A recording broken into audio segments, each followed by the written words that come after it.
Masters Debunking. Masters Debunking. Master Element. Masters Debunking. Masters Debunking. Racism, white supremacy is a dynamic system for the ultimate purpose of white genetic survival on the planet. White supremacy.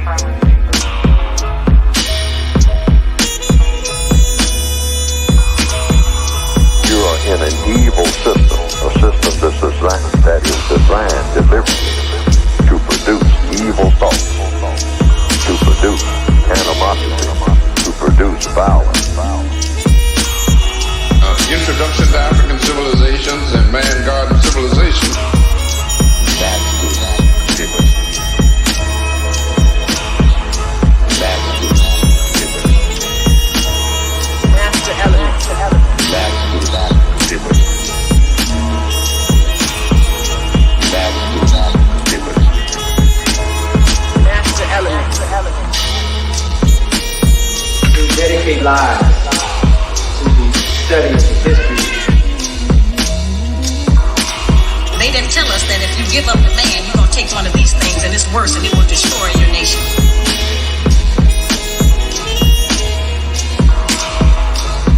The right way is clearly distinct from error.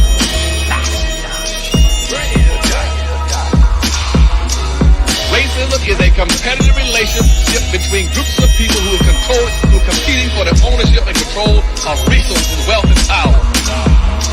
Masters Debunking.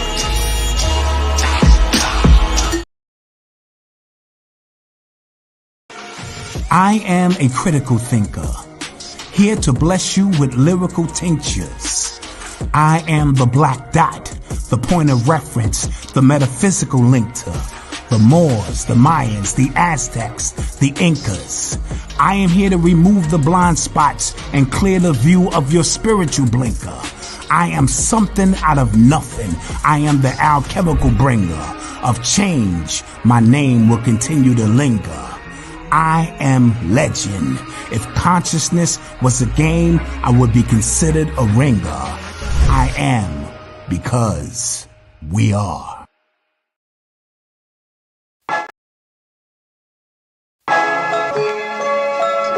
those Africans have to be organized to fight for their liberation. GW Apparel, a clothing that speaks. Something for the kings, something for the queens. Visit uptsites.com and use promo code SLDG22 and receive 11% off your order. Peace. Yeah, like that. Let's see what's in the God's mind. Listen. Peace, peace, peace. What's going on, family? Welcome to another episode of Sincere Love, the Godcast. I am the God, Sincere Love, back on another Sunday with my lovely co-host, Nicety Girl. We are in the digital building. What's going on with y'all? What's good? Happy Sunday, everyone. Hope everybody had an amazing weekend. A happy Sunday. And yeah. Yes, indeed. Welcome back Happy to the Memorial Godcast. Weekend. Oh, yeah. Yep. Happy Memorial Weekend to everybody. Another foundational Black American holiday, right? Exactly. Because we started it. Exactly. We started this shit. We built this shit. You know what I'm saying? That's right. But also, happy microphone check weekend. You know what I'm saying? This Happy weekend. microphone check weekend. Yes. New film, documentary film by our brother Tariq Nasheed, Microphone Check, the hidden history of hip hop. And we're going to be getting into that joint today. Let us know in the chat if you had an opportunity to see the film this weekend, and what city were you in when you were what city were you in to check out the screening of the new film. Let us know in the chat. But as y'all coming up in here, please do us a big favor and hit that like button. What's going on? Sidonian Snow in the building. FBA all day. Second Ezra, what's good? What's good? What's good? You was in New York. How was that New York premiere? I wish I could have been at that one. That New York premiere looked like it was off the chain. Yeah. Let us know how that went in the chat. as y'all hitting that like button, as y'all sharing this out on your social media platforms and letting everybody know that we are live right now. And we're going to be chopping up some good game. And we're going to be reviewing the new film, Microphone Check.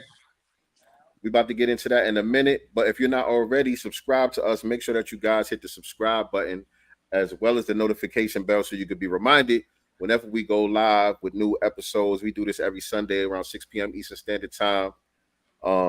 What time is that over there? 3 p.m. Pacific Time. Yes. Right here on Sincere Love the Godcast. Make sure you're subscribed to us. Godcast Enterprises on YouTube. You might be watching us on Twitter. You might be tuning in from the Sincere Love the God channel, which is dope. Definitely appreciate all of y'all tuning in wherever you're tuning in from. We'll be trying to get y'all to migrate on over to that Godcast Enterprises channel so we can get the subscribers up on that channel, which is the main headquarters for what we do over here in the Godcast. So we appreciate. Hi, Nicole. We have a first timer. Appreciate you being here, Nicole. Shout out to you. Hi. Appreciate you being here. Make sure you hit that family. Yes, indeed. Man, so like you were saying though, it is Memorial Day weekend, and like my sister already mentioned, you know, we basically created the holiday, right? You know, so it is a foundational Black American holiday. It has foundational Black American historical relevance and context. And I realized some people don't realize that. You know what I mean? Some people don't realize that. The other day in the barbershop, somebody, you know, people asking, "Hey, what you doing this weekend, Memorial weekend or whatever?" And one of the brothers had mentioned, he said, "We don't even know what the hell we celebrating." He was like, "Well, we celebrating Memorial, but this ain't got nothing to do with us." I was like, yes, it actually do. It got a lot to do with us. He was like, "What you mean?" So I started breaking down some of the history for him. And so for people, some of y'all that might be tuning in now, some people that might watch this on the replay, y'all might not be up on game.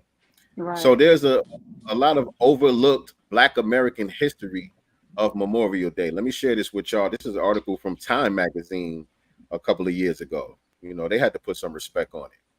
And hopefully this thing don't start slowing down. Lately, when I be sharing the screen lately on StreamYard, it be slowing everything down and glitching everything up. So hopefully it don't do that. Y'all let us know if we coming through loud and clear and all of that. Shout out to Black Voltron Reloaded in the building. What's up? You brother. He was up there in the Bay at the Bay showing. So I know that was dope as well. Yes, indeed. Yes, indeed. Let us know what city y'all in. If y'all had the chance to see the film, let us know how you liked it. Shout out to Buzzer Cam H1. Yeah, we about to get into that in just a second. Went to 6:30 and the 10 p.m. in New York. Oh, you went to go see it twice. Wow. I love that. New York. So nice. I had to see it twice. Microphone check 2 days ago here in Oakland with my daughter. That's what's up. That's what's up. Gotta bring the babies out. I had the whole squad with me. Yeah, I saw that. That was dope. How did they like it? How did they receive it? I don't know. I was just happy that I didn't get no pushback. They was down to go see it with me. Right. You know what I'm saying? And you know, on the way we was driving there, you know, I thanked them. I'm like, I know this might not be necessarily y'all cup of tea, but you know, I appreciate y'all coming with me and all that. They was like, nah, my daughter was like, nah, I'm looking forward to this. And everybody was like, nah, we cool. You know what I'm saying? Because I'm 7, you know, he been looking forward to it for a long time because he with me the most. Right. So, you know, we'll be listening to Tariq when we driving or whatever. He get all the promotions and all of that. So he been looking forward to it the most. But I did get a review from him though, and he said it was wow. He said it was what? 7 said it was lame. Oh. You know, but maybe because it's long. You know, a children's attention span is not, you know, it's very short a lot of times because it was over 2 hours. So of course he don't want to do nothing but get on that tablet. And you know what I'm saying? He's like, man, that joint was lame. That was 7's review. He wasn't feeling it like that. But he'll thank me later on. You know what I mean? He was there. He was paying attention though. And I know in certain parts he was coming to ask me questions and all that. So he was paying attention. I know he'd be soaking stuff in, you know what I mean? When it seemed like he's not really into it, he'd be soaking up game. But it'll hit him later on when the time is right, you know, when he gets confronted with some of the false narratives out there in life, and he's going to be able to correct that. You know what I'm saying? Plus he's going to be able. He's 8. Yeah, he's 8. He's 8. Come on. And the other ones are teenagers too. So again, I didn't ask them, you know, what their review was, how they felt about it or whatever. I was just cool that they didn't complain. You know what I mean? They didn't complain about, you know, I didn't have to drag them to go. They didn't complain while we was there. When we got back in the car, you know, nobody wasn't like, "Oh, Dad, why you take us to this?" You know, everybody was cool. You know what I mean? Like, good. You know, cool. Well, you know, Ty was my road dog. You know, so he went with me. We sat right behind the Tracy out of Philly. Shout out to them. You know, so Ty and the guys were kind of clowning Ty over here, talking about his, you know, FBA hairline. You know how crisp it is and all this stuff. And he's clowning with the. He's clowning with the guys and stuff like that. Tariq was at the premiere in LA too, right? Yeah, I went to the LA premiere. Who else you said? I said Tariq was at that window, right? He was there. Yeah, he and Dewan were there. They actually spoke right at the beginning. If you guys are on my IG timeline, I did record that part before the movie started. So he and Dewan B, of course, were in the building, and it was just dope. You know, the vibe and the was so dope. Even after the movie, you know, everybody, of course, want to get pictures and talk to Tariq and Dewan and stuff like that. And I just love how Tariq is. And sometimes I worry, you know, about how open and, you know, connected to, you know, the grassroots he is, because, you know, we on Twitter Spaces and stuff. You have the haters and stuff like that, but Tariq is just a regular ass nigga. Like, that's the best that I can describe. He's a regular ass nigga who's really, really in tune, you know, with the people that support him. And he's very, you know, reachable, you know, and a lot of people wouldn't be that reachable. And I respect that. I think a lot of the people there respect that about him a lot. Like, he's just a regular smuggler ass nigga. He and Dewan. And I may be a little biased to people, but Dewan and Cornbread was my favorite in the movie. Oh, really? Okay, I heard a lot of people. Those are my two. Talk about the cornbread bar too. Yeah. We'll get into that in a second. Let me talk about this Memorial Day stuff real quick. I'll read a little bit of the article, and then, you know, for those of y'all that don't know, y'all can go do your research. There's plenty of articles and stuff out there. But like I said, when I pull up the screen, y'all let me know if I start glitching up or lagging or anything like that. Because the last couple weeks, so far so good, having that problem. But yeah, this is in Time magazine. The Overlooked Black History of Memorial Day. They got the image of this gravesite here. April 1865 photo of the graves of the Union soldiers buried at the race course turned Confederate prison, where historians believe the earliest Memorial Day ceremony took place. So this was right after the Civil War. So nowadays, Memorial Day honors veterans of all wars, but its roots are in America's deadliest conflict, the Civil War. Approximately 620,000 soldiers died, about 2/3 from disease. Wow. The work of honoring the dead began right away all over the country, and several American towns claim to be the birthplace of Memorial Day. Researchers have traced the earliest annual commemoration to women who laid flowers on soldiers' graves in the Civil War, the town of Columbus, Mississippi, in April 1866. But historians like the Pulitzer Prize winner David Blight have tried to raise awareness of freed slaves who decorated soldiers' graves a year earlier to make sure their story gets told as well. According to Blight, in the 2001 book, Race and Reunion, The Civil War in American Memory, a commemoration organized by freed slaves and some white missionaries took place on May 1st, 1865 in Charleston, South Carolina, at a former planters' racetrack where Confederates held captured soldiers during the last year of the war. At least 257 prisoners died, many of disease, and were buried in unmarked graves. So Black residents of Charleston decided to give them a proper burial. So it makes sense. Look at it from that perspective. It makes sense why we would do that. You know what I'm saying? Because many of our people didn't have proper grave sites to be commemorated. You know what I'm saying? So we had to be creative to come up with something to give them props and to make sure that we honor their memory in the proper way.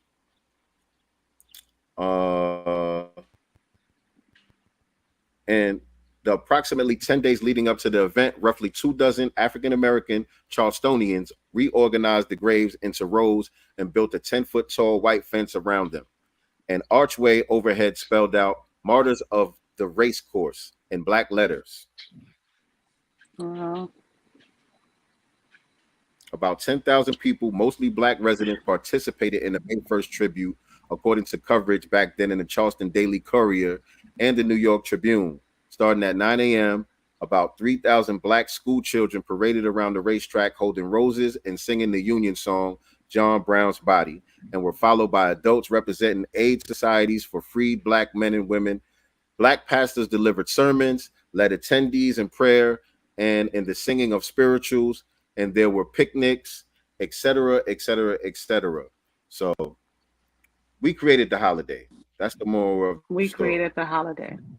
And I think that sometimes before we start to say, well, why are we doing this? This has nothing to do with us. We need to start, tracing back the origins of these holidays to make sure, we are a part of it. Because a lot of the times, 4th of July, some Negroes still celebrate that over Juneteenth. Like, let's be for real about it. But we just automatically assume, because now Memorial Day is a national holiday, that it was somehow, created by white folks. And again, good old foundational Black Americans figuring out ways to our own. Yeah, man. The key word is foundational. We are the foundation of this country. And we got our hands in everything significant that's associated with American culture. With what I'm saying? With America, you talking about American culture, you talking about FBA culture. You know what I'm saying? I guess this was 50-50 too. They're gonna start claiming Memorial Day 50-50 too. And we the trendsetters. You know what I'm saying? When you look at it, we the trendsetters. Everything that we make fly, it pops off nationally and then internationally. You know what I'm saying? That's part of our culture. That's part of our culture. When we do something, it catches on. I'll just say this, like how quickly things catch on. You just put up a post right before we went live of a bar mitzvah where they're singing "Not Like Us." Like, talk about culture, you know what I'm saying? Right. And how we make things pop. Like, what are the odds that they would be singing that specifically at a bar mitzvah, considering, Drake's, he's part, Jewish, but they're like, forget his song. We're going to go on over here and rock that Kendrick real quick. Bunch of white Jewish kids turning up. Turning up. Right. Cracked up when I saw that. I was like, what the heck? Are they kidding? And they're singing it word for word, bar for bar. It's a hit. It's a certified hit. It's a certified smash. It's a certified smash. So glad to see 56 of y'all in the building. Make sure that you guys hit that like button. Hit that like button. When you hit the like button, it helps to boost our video into the algorithm, and it helps to make sure that people who are subscribed to our channel do get the notifications when we go live. So definitely hit that like button for us, family. As we get into this, microphone check movie, man, we got to give our takes, give our reviews. We want to hear from y'all in the chat who had the opportunity to see it as well. Let us know your reviews in the chat. Scale of 1 to 10, can't use 7. All right. What do you give the movie? Those of y'all that had a chance to see the movie, what do you rate the movie on a scale of 1 to 10? And you can't use 7. Let us know in the chat. 11. But nice. I'll give it an 11.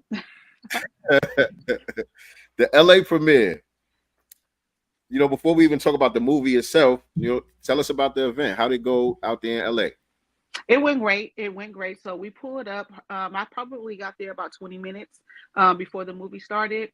Parking was great in that area. Parking is great, which is actually, it's a lot right next to the theater, and of course right across the street and on the side street. So parking was great.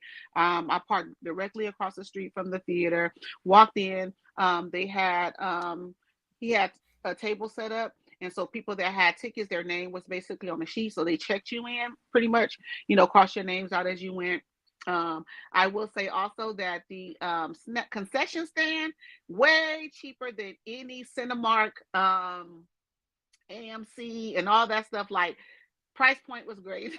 I have to talk about that because out here, like at Cinemark or AMC theaters, just for $15, right? They had a whole special for $12. So that was candy, popcorn, and 2 drinks. So I have to shout that out. So yeah, when you walked in, of course you sit wherever you wanted to sit. It started to fill up really, really fast. By the time Tariq and Dewan kind of did their intros, people were still coming, but not right when the movie started. I will say everybody was seated by that time. But yeah, it was just super smooth. The people at the theater were really, really great, nice people, making sure everybody is okay. Tariq too, walking down the aisles prior to the movie start, shaking hands, thanking everybody for being there, just chopping it up, taking pictures and stuff before and after the show. Like I said, he's very personable, very, approachable in that way. So yeah, LA was dope. It was packed house, which I expected. The size of the theater, I don't know the number of seats in there, but pretty much every seat was filled up. It was pretty much 3 rows, the right side, left side, and then of course the middle, every seat completely filled up. I remember the last movie he did, which was it Buck Breaking? I think in Buck Breaking, there was actually standing room. I'm surprised that they did that, but Buck Breaking, there was actually standing room. But this one, every seat was filled. Yeah, Buck Breaking didn't have a national theatrical release though, like this one. And it was still packed. In certain cities, we had it here in Atlanta. They showed it at the Black House here in Atlanta. I think Reza had collaborated to put on that event, and they did it in a few other cities. But it wasn't like a nationwide release like this one. I think the last time that he did this was HC5.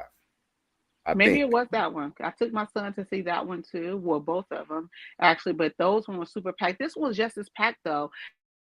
White people sprinkled in there. I was not that I was surprised.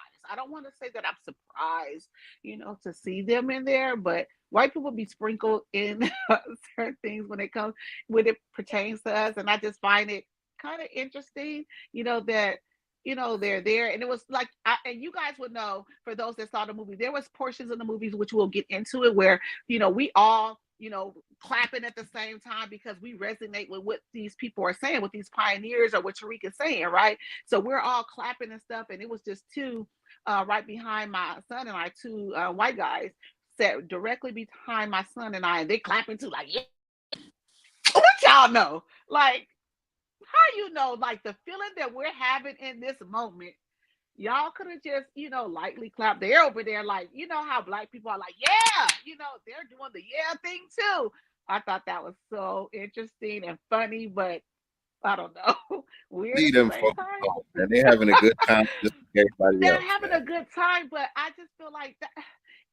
How do you know what we're feeling? Because let me tell you, like in certain parts, everybody literally, we didn't have to look at each other. It's just, you feel it and everybody's up, whether you stood up or you just clapped or you that. Like, how do y'all know what we're feeling? Like, why are you and because they be in our mix. Like, they be in our mix. Heavy. They always in our mix. They up on everything that's going on. They know what time it is. Yes.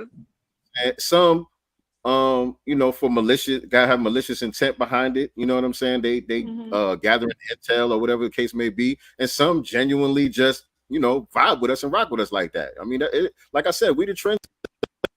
We should expect that. You know what I'm saying? Now, what I didn't see, it's a bunch of Hispanics. I expected 50-50 in that black people and Hispanic people, but that was not the case at all. There was none.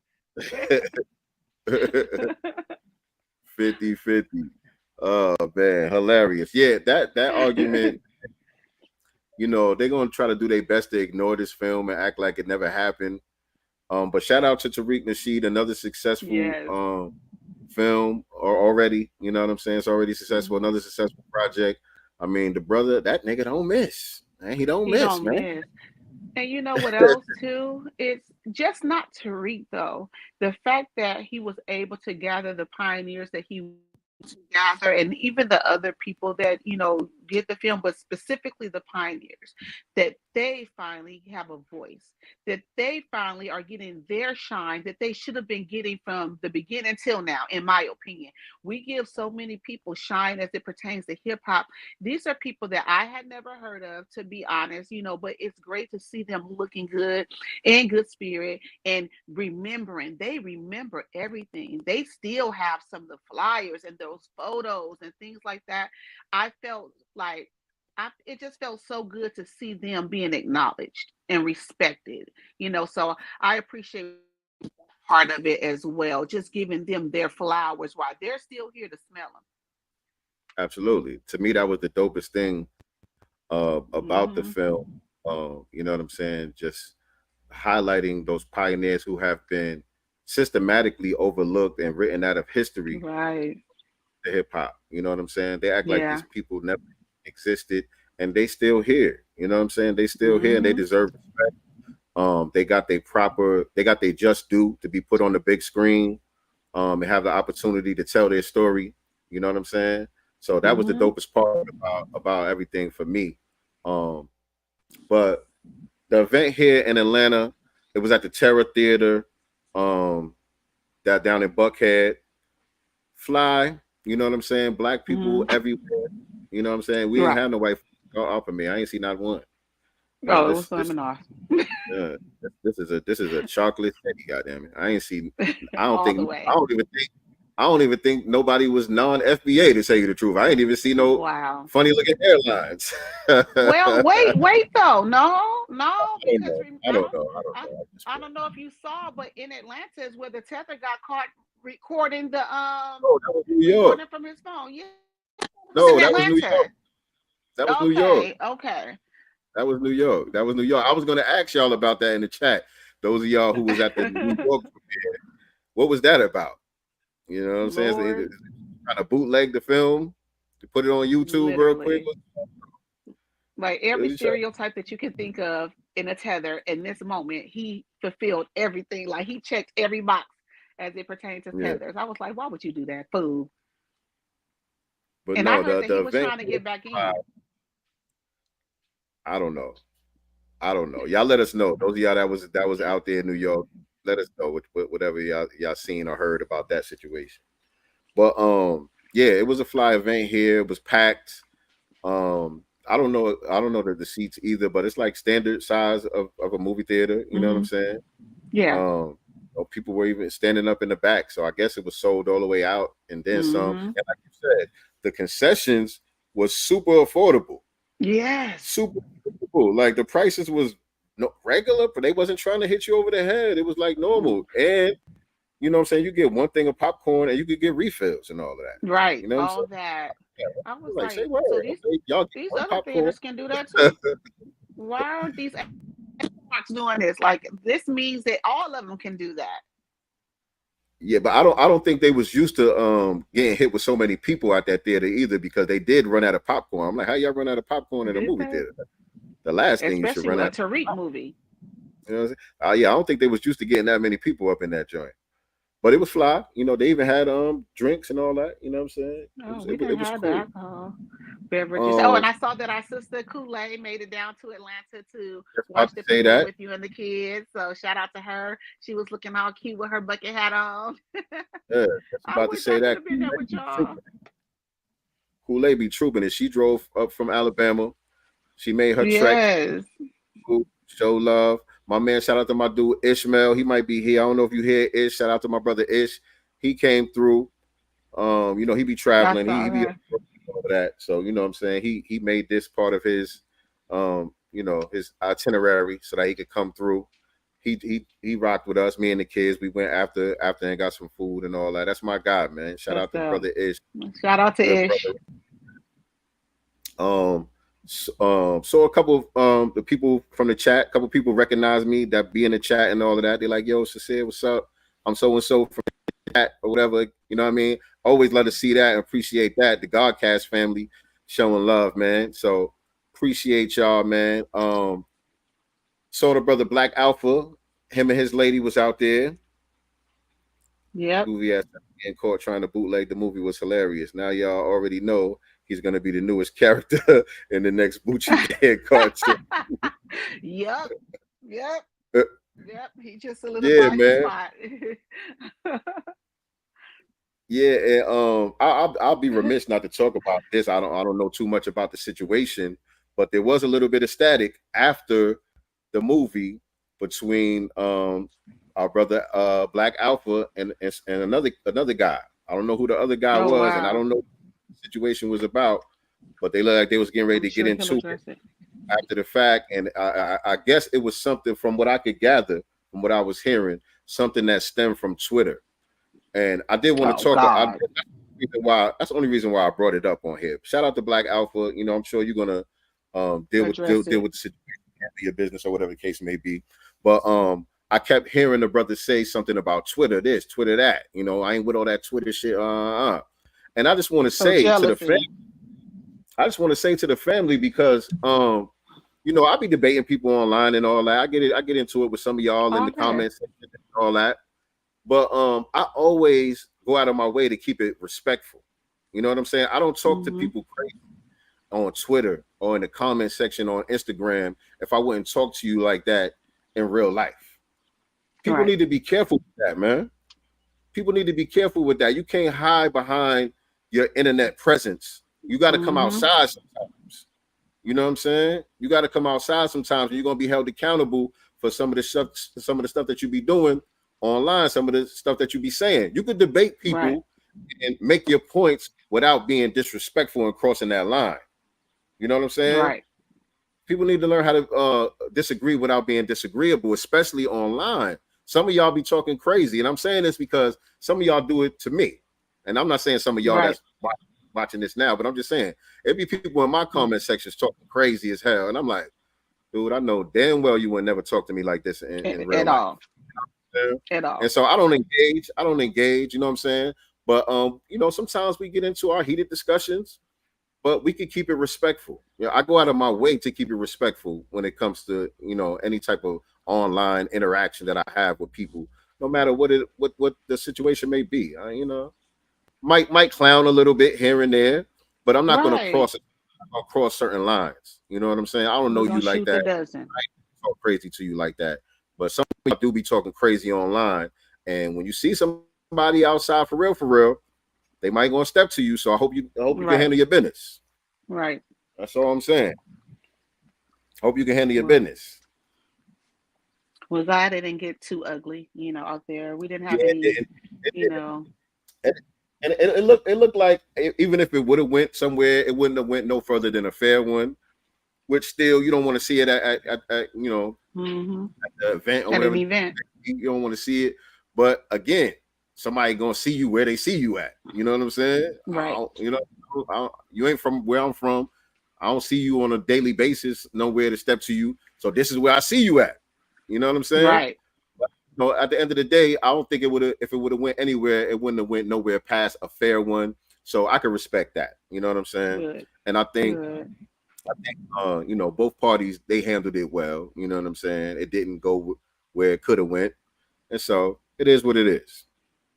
It is what it is. Good. It is what it is. Now the movie. What you gave it an 11. You gave it 11. Yeah, 11. The film is great. The film is great. I think they checked every box that needed to be checked as far as the narratives that's out there, the false narratives about the history of hip hop.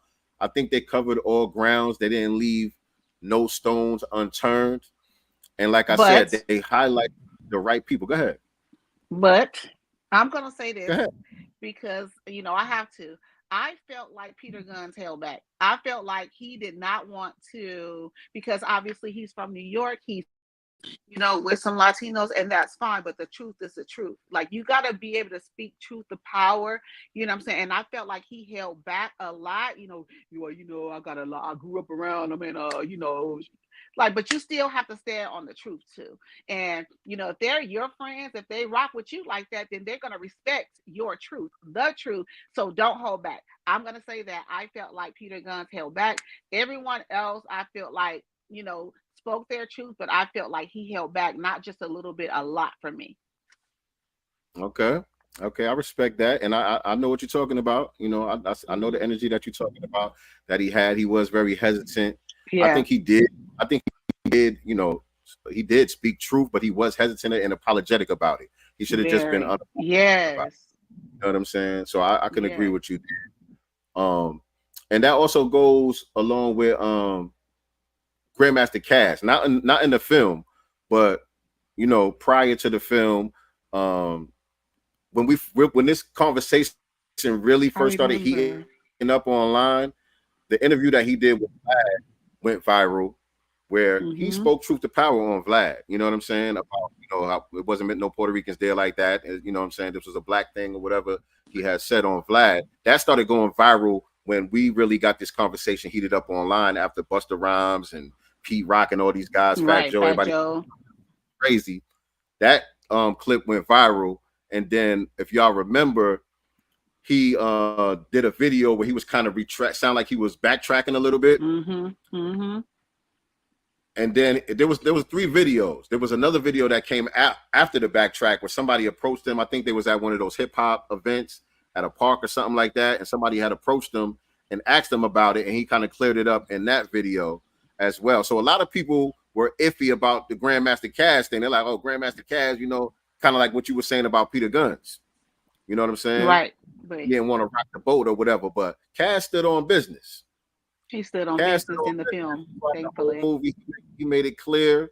He said it with his chest. He was unapologetic about it. And I think when he did that video,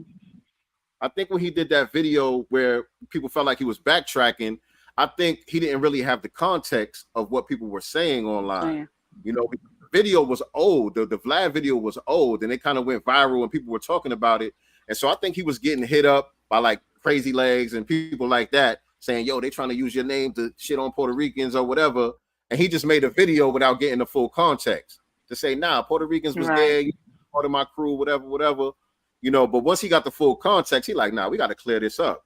Because actually, I'm forgetting there was another video where I think he was on Hot 97, and they had Crazy Legs and a couple other Spanish people that was on there.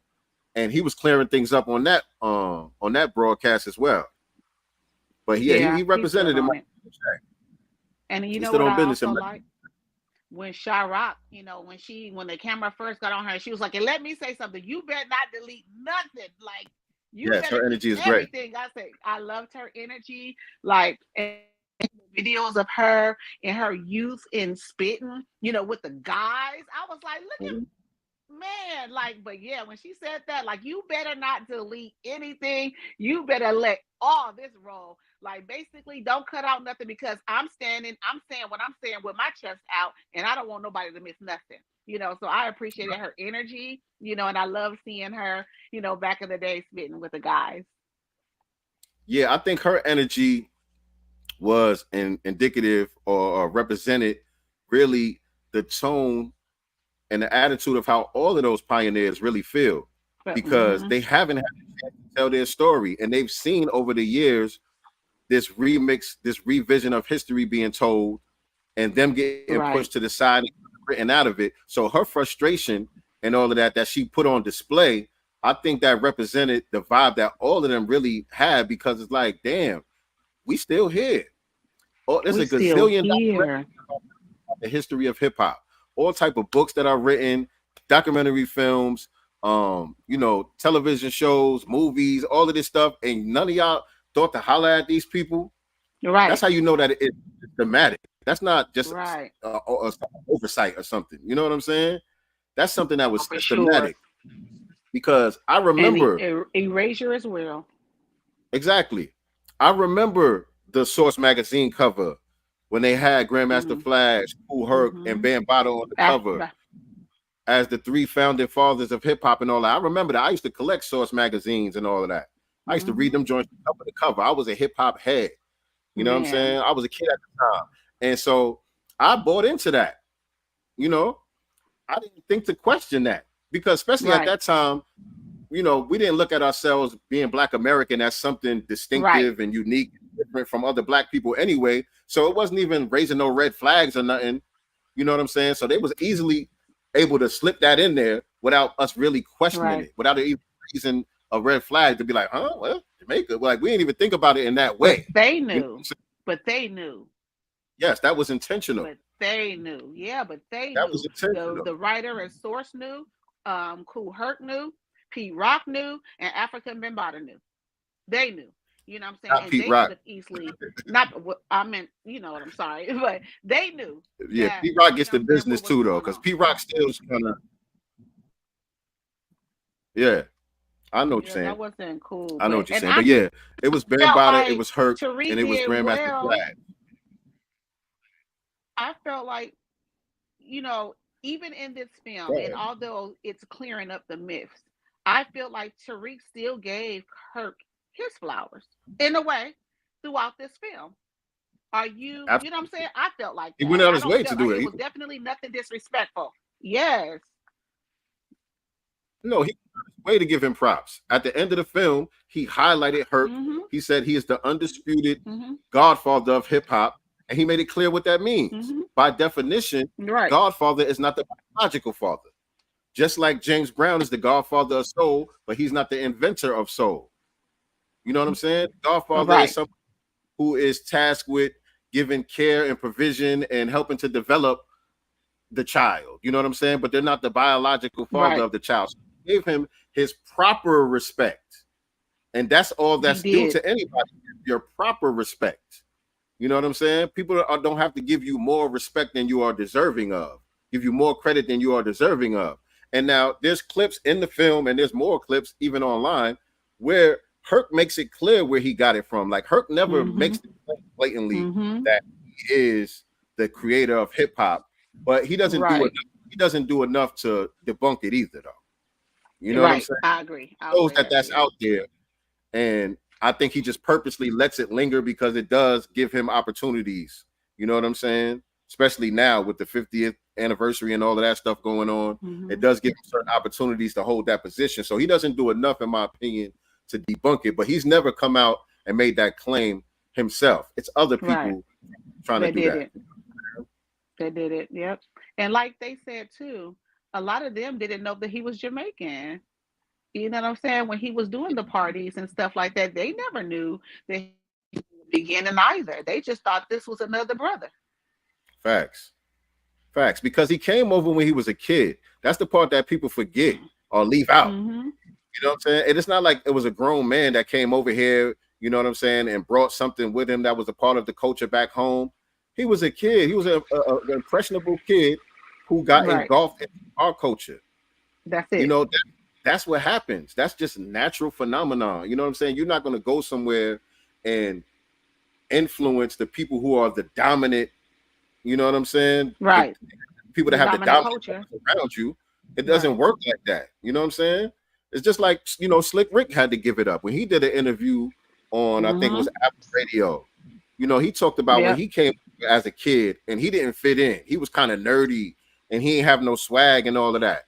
He had to adapt to American culture and develop some type of soul, the way he described it. You know what I'm saying? To become Slick Rick. And also with how they described it when Herc was giving those parties, you know, you didn't have to dress up. You can come in your jeans and your tennis shoes. And then it was like the women were kind of going, you know, over there to the parties and stuff. So it was more youth, I guess, if you will, going to his parties where they can kind of start, you know, the location or whatever, but they didn't have to dress up as much. They can kind of dress down, go up in there and dance. So it made sense why his parties became a big deal, you know, because it was like the guys and the girls, and you didn't have to be all suited and booted. You can kind of come as you are type of vibe. And that's kind of how it was when we were kids, you know? Right.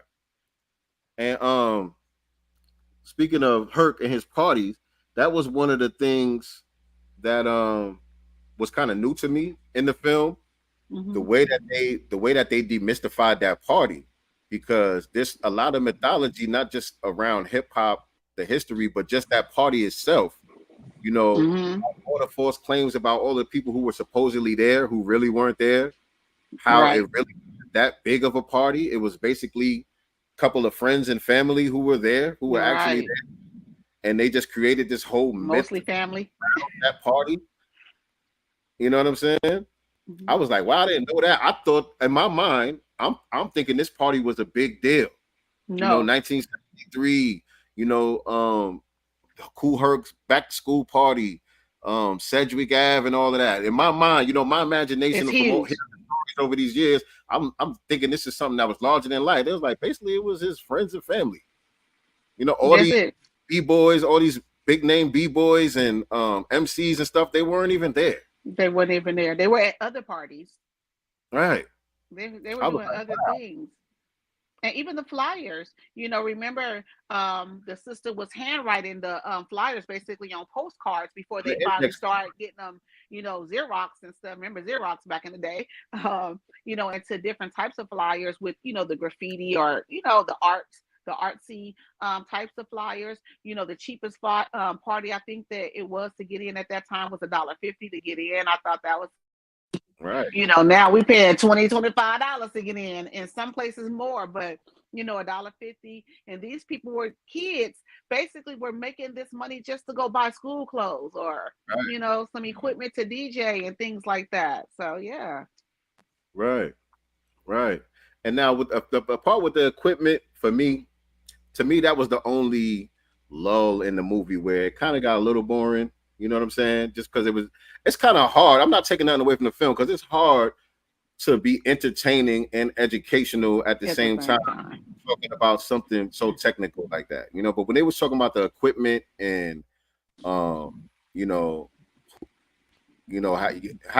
DJs had to move about at that time and all that part kind of lulled for me a little bit, and I could feel the energy in the auditorium itself.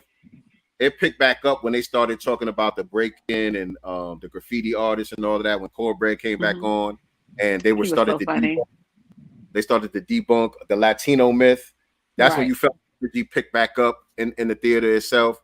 But like I said, I'm not saying that to take nothing away from the film because it had to be in there. You know what I'm saying?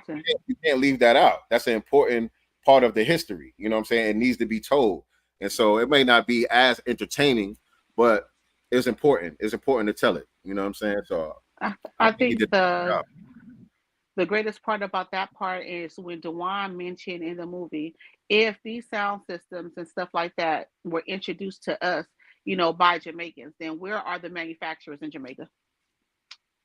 Because we got it from them, right? So that means it started over there, right? Before it got to us. So where are these, manufacturers to this equipment over there? Like respectfully, as he's mentioned in the movie. The outlets. Yeah. Like the practical, he's just giving you a practical way to look at it. You know what I'm saying? Like if you kind of in the air, you don't know what to believe, you know what I'm saying? You younger, you weren't there, you hand both sides, and you're like, I don't know, maybe this, maybe that. Just think about it in a very practical way. Store will break down the block that sell all the equipment. Right. The store will break down the block. All we had to do was go downtown. They had to go to a whole nother country. Right. You know what I'm saying? It makes no sense. So it's the argument is absurd at this point. Right. And people like Pete Rock who's still trying to stand on that, y'all gonna look crazy at the end of the day. You already do. Not y'all going to. You already do. You already. And like DeJuan said in the movie too, respectfully, but Jamaica is still pretty much a third world country. Right. Where y'all get all this stuff from to bring it to America, right? And we got it from you. Make it make sense. 12-year-old kid. Kool Herc came over here with a big sound system from a third world country at 12 years old and put us on game. Right. He came over here in some church pants and some sandals with socks. You know what I'm saying? He met foundational Black Americans. That's what he did. Knitted tank top on. Right. Stop playing. Right. Stop playing with me. Stop playing. And me and RP was talking earlier. Shout out to DJ RP Beats. Me and him was talking earlier too about some of the mainstream outlets who are trying to ignore the film and act like it doesn't exist. And the museum out there in New York, the hip hop museum that's they put together out there in New York, that's pretty much done. And it's like, they're gonna have to redo everything if they acknowledge the film and acknowledge the true history of hip hop. They're gonna have to redo everything because y'all don't got none of these pioneers in your goddamn museum. which is disrespectful. It's Crazy. disrespectful in a way. They're still here. These people are still here. They still have life and breath in their bodies. Even if you didn't get all of them, damn it, a few of them should have been a part of that. It's disrespectful. And I really was wondering about that too, because the brother Paradise from X Clan is one of the head curators for the museum, and I've seen interviews with him saying the same thing that we're saying. Wow. He's been debunking some of these myths in his interviews. He's been talking about Disco King Mario and all the guys that they don't mention in history of hip hop. And so I'm like, if he's curating the museum, then you know how they getting it wrong. Is he compromised? You know what I'm saying? I'm just saying. I just have questions. I Yeah. don't know the answers. I just have questions. You know, and you know, I'm a big X Clan fan. I've learned a lot from those brothers. Paradise was a big part of that. And like I said, I've seen his interviews where he is speaking truth to power, so I know that he knows better. Right. So when I go to New York and I see the museum, if I'm still looking at, you know, hip hop started in Jamaica and it was Latino 50-50, then I gotta look at Paradise Funny Style, you know. Agreed. And maybe somebody's gonna have. I mean, he knows about this movie. Everybody knows about it, even though they try to ignore it, you know. But I think that we here on the grassroots are also going to have to start tagging these folks and making them acknowledge it too, you know, publicly and out loud. We have to, at this point, you know, start tagging them and make them, you know, recant whatever wrong that they've said, or, you know, specifically and directly say, this is the origin is foundational Black American. Everyone there, you know, people have contributed or have been, but it started with foundational Black Americans. They have to stand on that. Don Bishop, you back in the chat. You've been going for a while, Don Bishop. You back. Shout out to our Haitian brother Don Bishop in the chat. Yes, we're back on this topic. Yes, we are back on this topic. And no, he trying to be funny, talking about I'm gonna have beef with my wife. No beef. The truth is the truth. Right. Anybody that got beef with the truth, that's their problem. You know what I'm saying? But nah, man, nah. We the film just came out this weekend, so yes, we back on this topic. It's an important hot topic right now. Yes, indeed. And make sure and an important piece. It's an important piece of history. I was actually in what's our brother name? Willie Dynamite space this morning, and Giselle made a great point. Miss Giselle, I don't know if you guys know who she is, but I know she moderates for Dewan. Cool sister, I love her. But she made a good point. You know, when these schools are telling our children to write about Black history, when it's Black History Month, you know, usually they have a Black History project. This should be a part of our kids' Black History projects as well. This on a college level for sure. They have a lot of they have a lot of hip hop courses in these Ivy League schools and stuff now. You know what I'm saying? This is going to be a part of that curriculum. This is PhD level. This is PhD level information. I mean, it's going to, you know, it could be broken down into micro content for the kids because again, I did take my kids, and it is a long film. You know what I'm saying, for kids to sit through. So I think it should be broken down into micro content for them to be able to, you know, get the history. But it's good to have them exposed to it either way. Yeah, you know what I'm saying.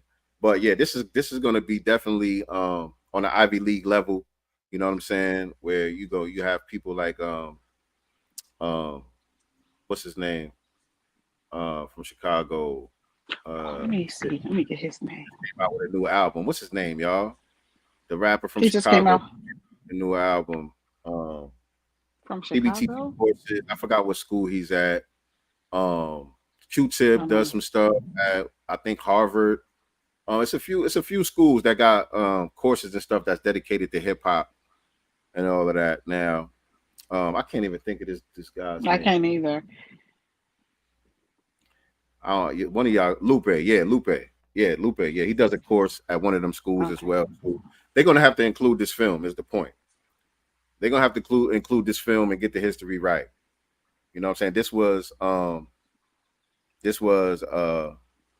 very academic. You know what I'm saying? It was entertaining, but the way that it was broken down was very academic. Now, not Common, Lupe Fiasco. Lupe Fiasco is who I was trying to think of. Appreciate you, Sour God. What else surprised or not surprised you, but what did you learn that you didn't know in the film? Sure. I think everything. For me, everything, because I have always listened to, hip hop like you. I've heard the Jamaican, origin story and stuff like that, but I always put us all under one umbrella at one point, because we were heavy on the,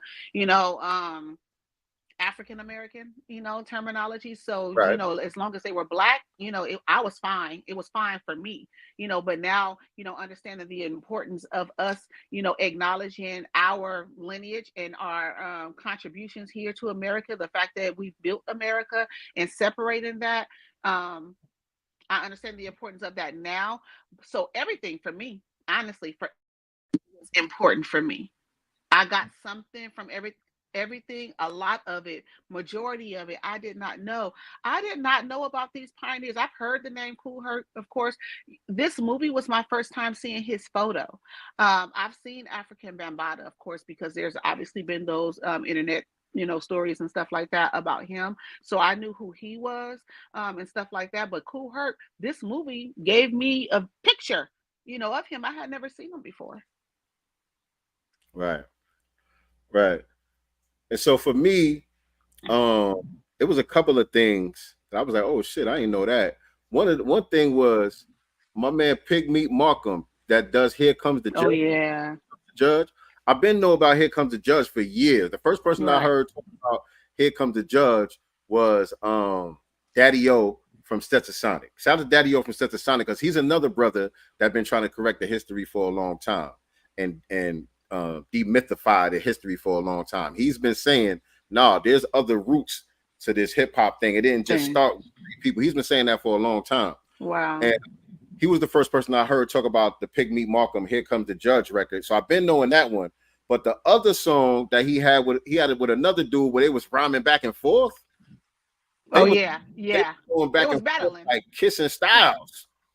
Yeah. And it was a break beat. They was rhyming on a real break beat, right. Going back and forth, trading line for line. I was like, oh shit, I never heard that before. Right.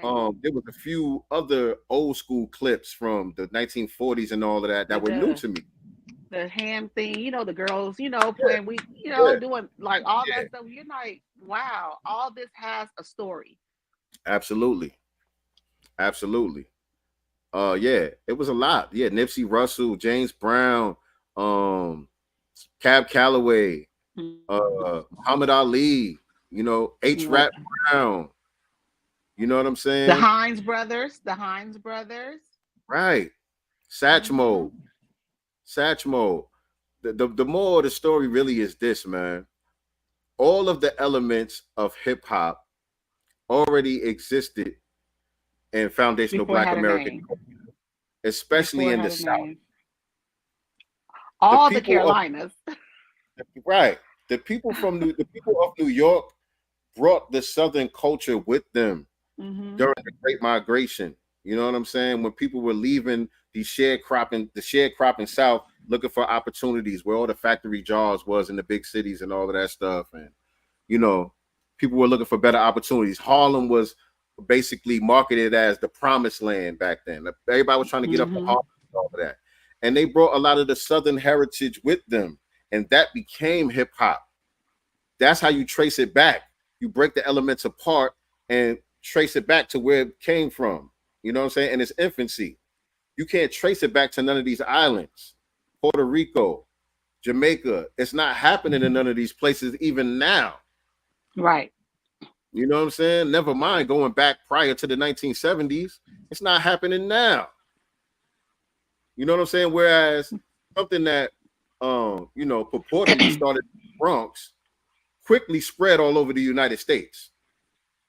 You know what I'm saying? Quickly. Every major city in the United States had a hip hop scene, the minute that it started. Right. And how did we know? We didn't have no internet or nothing back then. How did we know? Right. It was all part of the culture. It wasn't new. We were dancing to our parents' records. That's it. You know what I'm saying? Certain things that are considered to be a part of hip hop were created during that time in the Bronx. The cutting and the scratching and all the technical things that go into DJing and all of that. That was created to try to put on a better party. You know what I'm saying? Right. They were having these parties and they were trying to make it more smooth, more seamless, more fun. You know what I'm saying? And so shout out to the people who had those innovations, but they were just adding on to a culture that was already there. That was already there. Isn't the culture. It's an added technique to, you know, add it to the get down. That's all it was. And remember when the sister Shy Rock said, you know, there were Puerto Ricans or Hispanic people that would show up at some of those parties, but their parents was coming up in there snatching them out. What are you guys doing here with these Negroes? Get your ass home. You don't belong here. Terms. Right, and that's and like they said, you know, now then, and we're saying it now, that happens now. A lot of that hasn't changed either. They don't want you really rocking out, not with us. Now you can listen to it without us, you know what I'm saying? But they're not, you know, coming into our parties or going to all black clubs and stuff like that. Not like that. Not in large numbers. So and like Cass said, like Cass said, the Puerto Ricans that was down with my crew, I put them down. They didn't put me down. You know what I'm saying? I put them down with me. I didn't get down with them. They got down with me. This was our culture that brought them into. You know what I'm saying? And shout out to them. You know what I'm saying? But they were the rebellious ones. And remember what she say too? Well, the old boy from the Fat Boys. She was like, I didn't even know he wasn't black. I thought he was a light Prince Marky D. She's like, and we all thought it. I thought that he was just a light-skinned Negro. Right. And some of the darker ones that may have been Puerto Rican or may have been from the Caribbean or whatever somewhere, that's okay. They didn't bring nothing with them from the Caribbean that became hip hop. You know what I'm saying? They were a product of this environment that they were in. You know what I'm saying? That's how it goes, man. That's just how it goes. You're gonna be, and that's okay. Nothing wrong with that at all. That's natural phenomenon. That's right. So, did you see the tweet of what's his name, Cologne? I hope I'm saying it right. Talking about he's black too now. Well, Puerto Ricans is black too. Like, did you see this fool? Did you doctor this fool? He's been barking, you know, about this 50-50 thing, and basically he othered them the whole time, right? Now all of a sudden we're one and the same. They're black too. I said, this fool right here, he's going to literally give himself a stroke trying to figure out how he's going to tether his way into the culture. Like, bro. And Jamal, Lord Jamal, you know, he addressed that in the film too. I loved his part. He said, you know, if y'all are black, like some of y'all like to say, then what's this 50-50 stuff about then? Right. If you're all black, that's the 100. Right. That's 100. What's the other 50? If everybody black, what you talking about? Right. You know, like he said, when it came to the b-boy and the breaking and stuff like that, he was like, you know, we over here, you know, doing floor work, you know, just with it, and y'all came over here shimmying. Like, this was y'all dance. Like, tell the truth, we was not on, no niggas was not shaking their shoulders. You think about that, Sincere. In the 70s, niggas was not doing this. Like, y'all would get clowned by the women if y'all was showing up like this, doing that. Ain't no way. No. Shimmying. Like, that is not masculine. Yo. As somebody said, as long as you have melanin in your skin, you black. Yeah, but you're not foundational black American. Foundational black American. Different. You have melanin. Yeah, you black, but you're not FBA though. There's a difference. That's like saying as long as you black, you Haitian. Right. I'm black, but I ain't Haitian. You black, but you're not foundational black American. There's a difference. But the reason why a lot of y'all have a problem with it is because y'all are so engulfed in our culture and we're so inviting that everybody just feels entitled to it. Right. So now when we say it's our culture, you feel offended because you grew up in it your whole life. You know what I'm saying? You from Brooklyn, you from Bronx, or wherever you from, you've been around us your whole life. You talk like us, you dress like us, you listen to our music, you know what I'm saying? And so Students. you don't know nothing different because you're not really in touch with your culture from your homeland because you didn't grow up there. So you're not really in touch with that culture. So you don't have another way to express yourself but through our cultural expressions. So you feel like it's yours. And now that we're claiming it, it's kind of hard for you to let go. And we gotta damn near wrestle it away from you now. But it's okay. We never said that people couldn't participate in the culture. You just gotta wipe off your feet before you come in the door. Put some respect on it. That's all. That's it. No shoes in the house. That's all it is. That's No all it shoes is. in the house, period. Everybody's welcome. You know what I mean? But we just got to get the story straight. We got to get the history straight. We got to tell the truth. There's nothing wrong with telling the truth. There's nothing divisive about telling the truth. And the that's lion what this is film did. This film broke down the truth. It dispelled all the myths, and I loved it. I loved Trixie. Is that his name? I thought he was so cute when he was talking about his battle. You don't talk about no he grown was there. Like that. You don't talk about no grown man like that. That's a grown ass man. I thought he was so cute. Don't do that to no grown ass man. Cute. He was so cute when he talked about jumping over the dude's head, in the battle. And even though they didn't show any videos or, clips from that, I felt it. And I felt like when he was explaining it, I saw it. You know what I'm saying? Because of how detailed he was, how passionate he is about it. Like, I felt like when he was explaining it, I felt like I can see it. I loved his energy as well. Cornbread was my guy, though. Who stood out to me? Definitely Lord Jamar. Yeah, for sure. With the shimmy. Lord Jamar, Grandmaster Caz. Some of the guys, again, like I said, these guys are pioneers of the culture and they deserve to be highlighted and have respect put on their name. But everybody's not a entertainer. Everybody's not a speaker. You know what I'm saying? Everybody's not used to being in front of the camera like that. You know what I'm saying? These guys are getting older. You know what I'm saying? So, it's nothing to take away from anybody. You know what I'm saying? Everybody did their part. But I'm just saying, as far as people who had that presence, definitely Shyrock. Dewan B, of course. He does this. Dewan. Grandmaster Caz, Lord Jamar, Debbie D was great. I like her. I love her. Who else? Oh, you know who I was surprised to see? Shout out to Justin Hunt. I was surprised to see Justin Hunt on screen. That was the brother with the twist, the nappy fro. Yeah.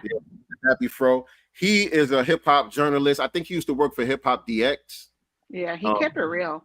And maybe some of the other publications as well. I remember him from Hip Hop DX, but I've been following him lately. I subscribed to his channel on YouTube because he started doing a lot of content around the Drake and Kendrick battle.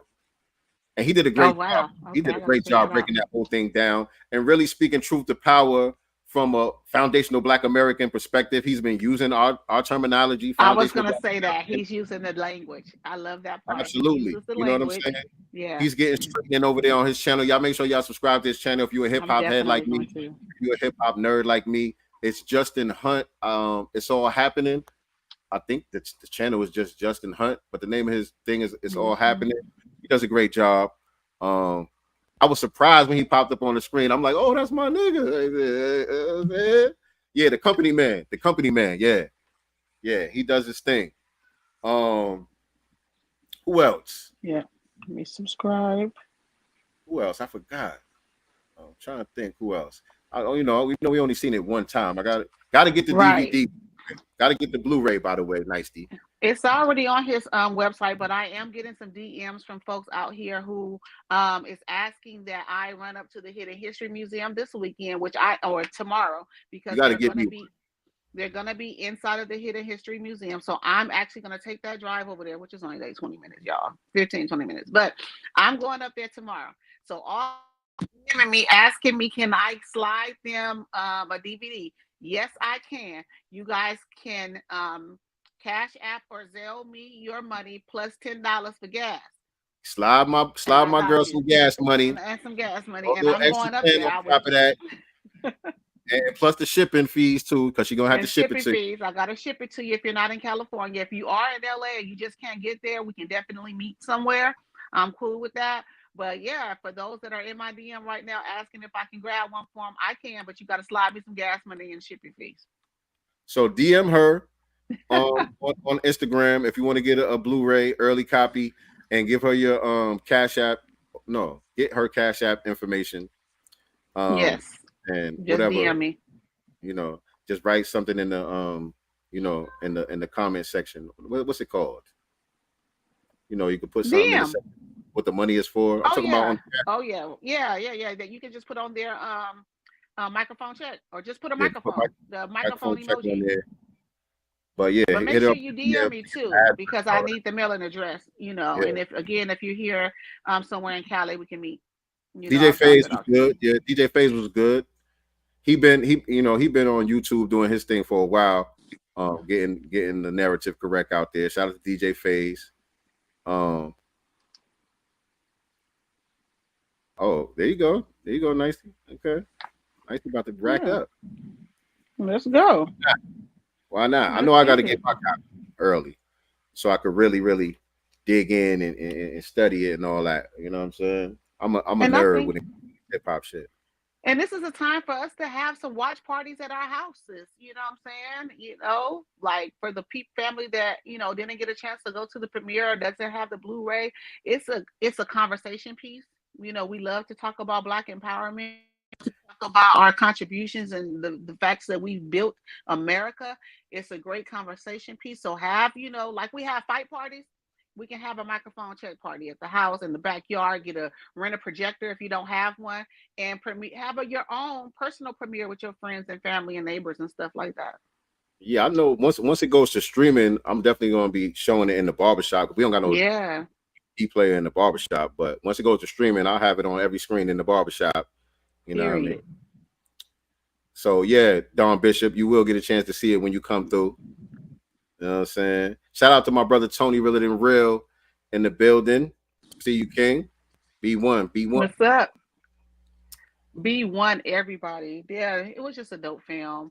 Kyrie Irving was one of the executive producers, by the way. Yep. Shout out to Kyrie Irving, who was one of the executive producers on the film. On code. You know what I mean? Definitely on code.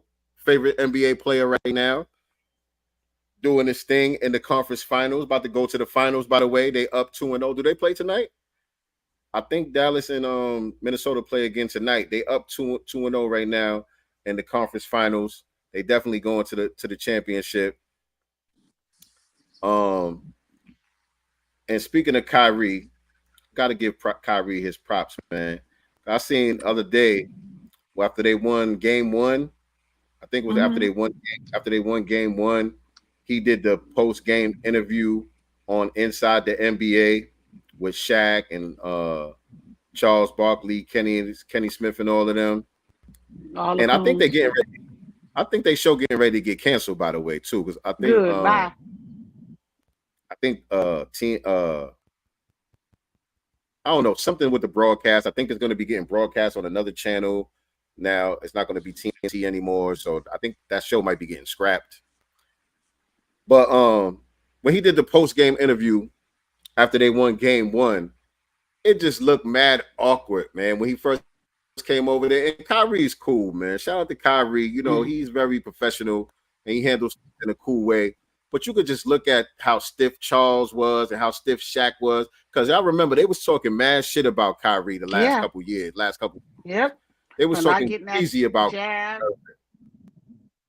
Right. About the jab, about when he tweeted that movie. That movie. Got the name of the movie that he tweeted. You know what I'm saying? They was talking mad shit about Kyrie. And now they gotta sit there and give him his props because he balling. Got Dallas Mavericks all the way in the conference finals. You know what I'm saying? And they about to lose their job. Right. Right. But let me show you all this, because this was awkward right here. Let me see if I could play this. Can I? Congratulations. Way to hoop, Kai. Hold on. Appreciate you. All right. Bring that back. Congratulations. Way to hoop, Kai. Appreciate you. All right. So we have discussed, Kyrie, the Your guys. Look. Okay. I want y'all to look at the body language. I just want y'all to look at the body language. Like not Draymond Green. Draymond is cool. Kenny the Jet is all right too. Kenny the Jet, you know, he wasn't really throwing Kyrie under the bus like that, like Shaq and Butter Biscuit Barkley was. But look how awkward they look. You know what I'm saying? That they gotta take this man and give him his props. So we have discussed, Kyrie, the your guys' trouble in game one. And you when ain't nothing funny. 5 in a row that you'd lost under Jason Kidd. Fair use, by the way, YouTube. Fair use. Didn't seem to bother you. Still won the series. But now to win game one of the Western Conference Finals on their floor, how meaningful do you think that will be for your team? Congratulations. Kyrie is just cool about it, but he ain't forget. No. He ain't forget. No. He ain't forget this, He Shaq. shouldn't. Hold on.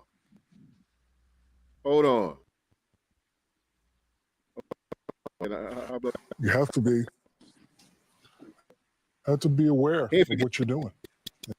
You have to be. Hold on. Have to be aware of what you're doing, and you have to be aware that sometimes when you put stuff out, not everybody's gonna like it. Some people are conscious, some people are not. I can tell he's not conscious. He doesn't really care what's going on.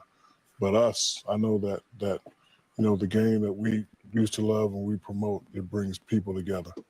And it hurts me sometimes when we have to sit up here to talk about stuff that divides the game. Now we got to answer for what this idiot has done.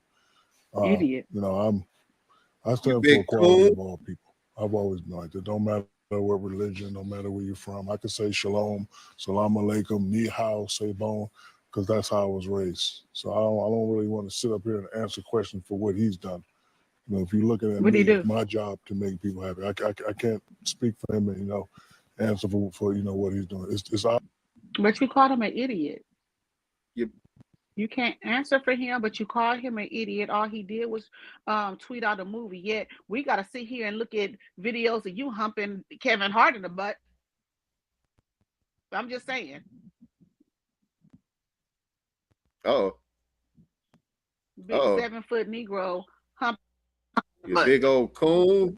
But I guess, right. Charles, ain't nobody forget about you, Charles Barkley. You had a lot to say. Just don't know any better.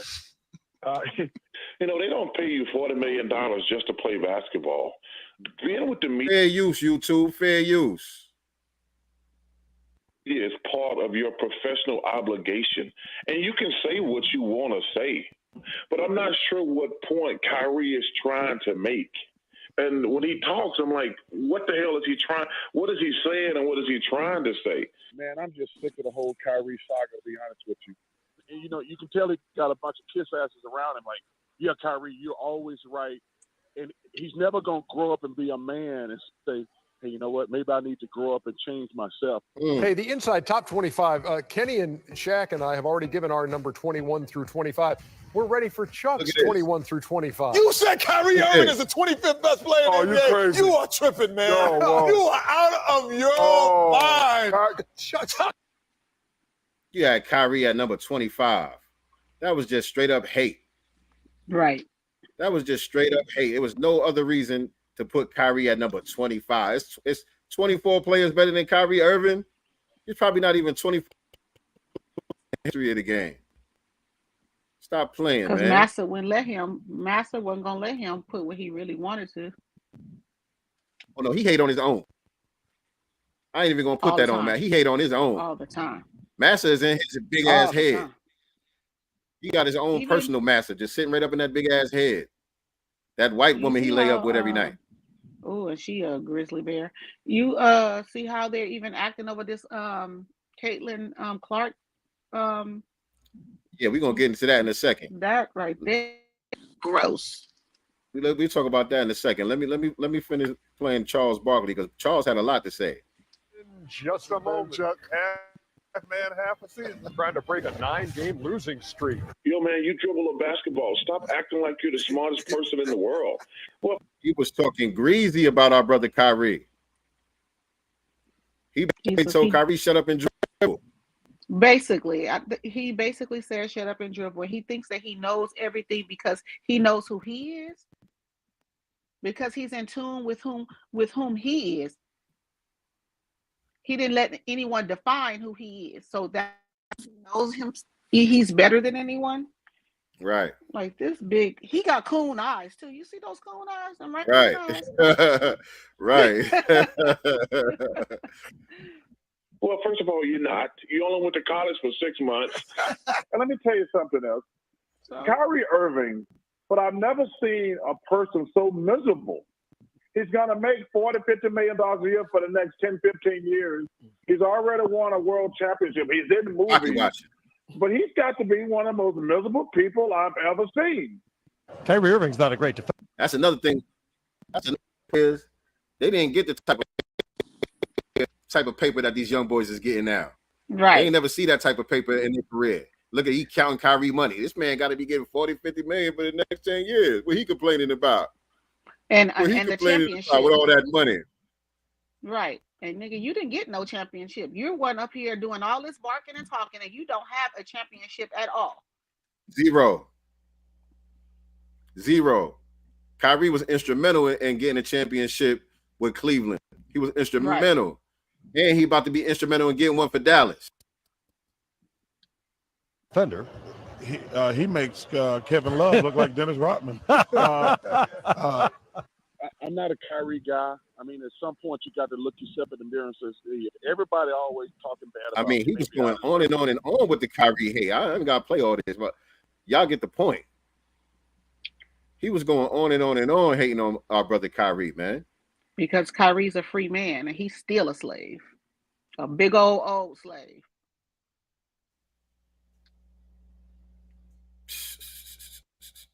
You think about this.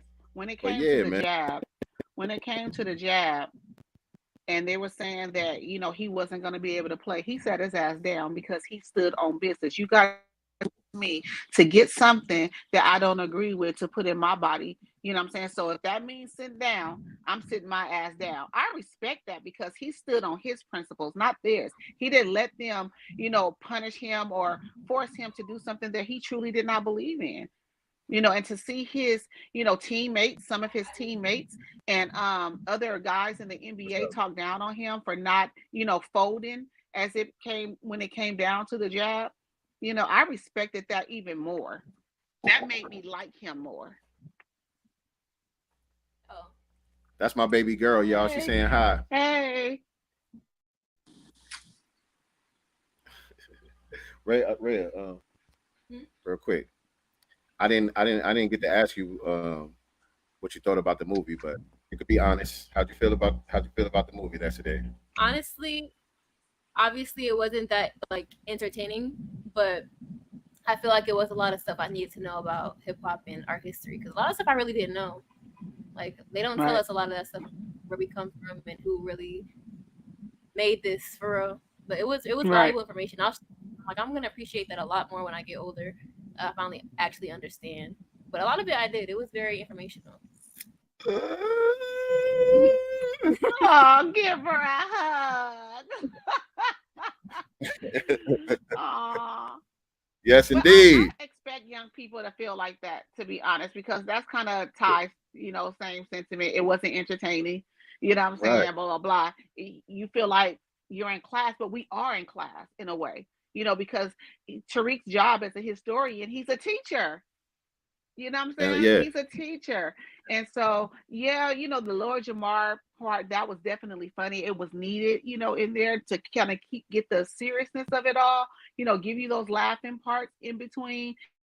When he talked about spray paint, getting into the zoo and spray painting the elephant, cornbread's here, whatever, was here, whatever. That was funny. That was funny. I thought that was a rumor. I heard that before, but I didn't think it was true. Yeah. I heard that before, but I didn't think it was true. I thought that was a rumor. I thought that was just a rumor. It was hilarious. That was so hilarious. And it was just what was so funny was how he told his stories. It was so entertaining the way he told his stories. It was great. I think you. Nah, I was muted.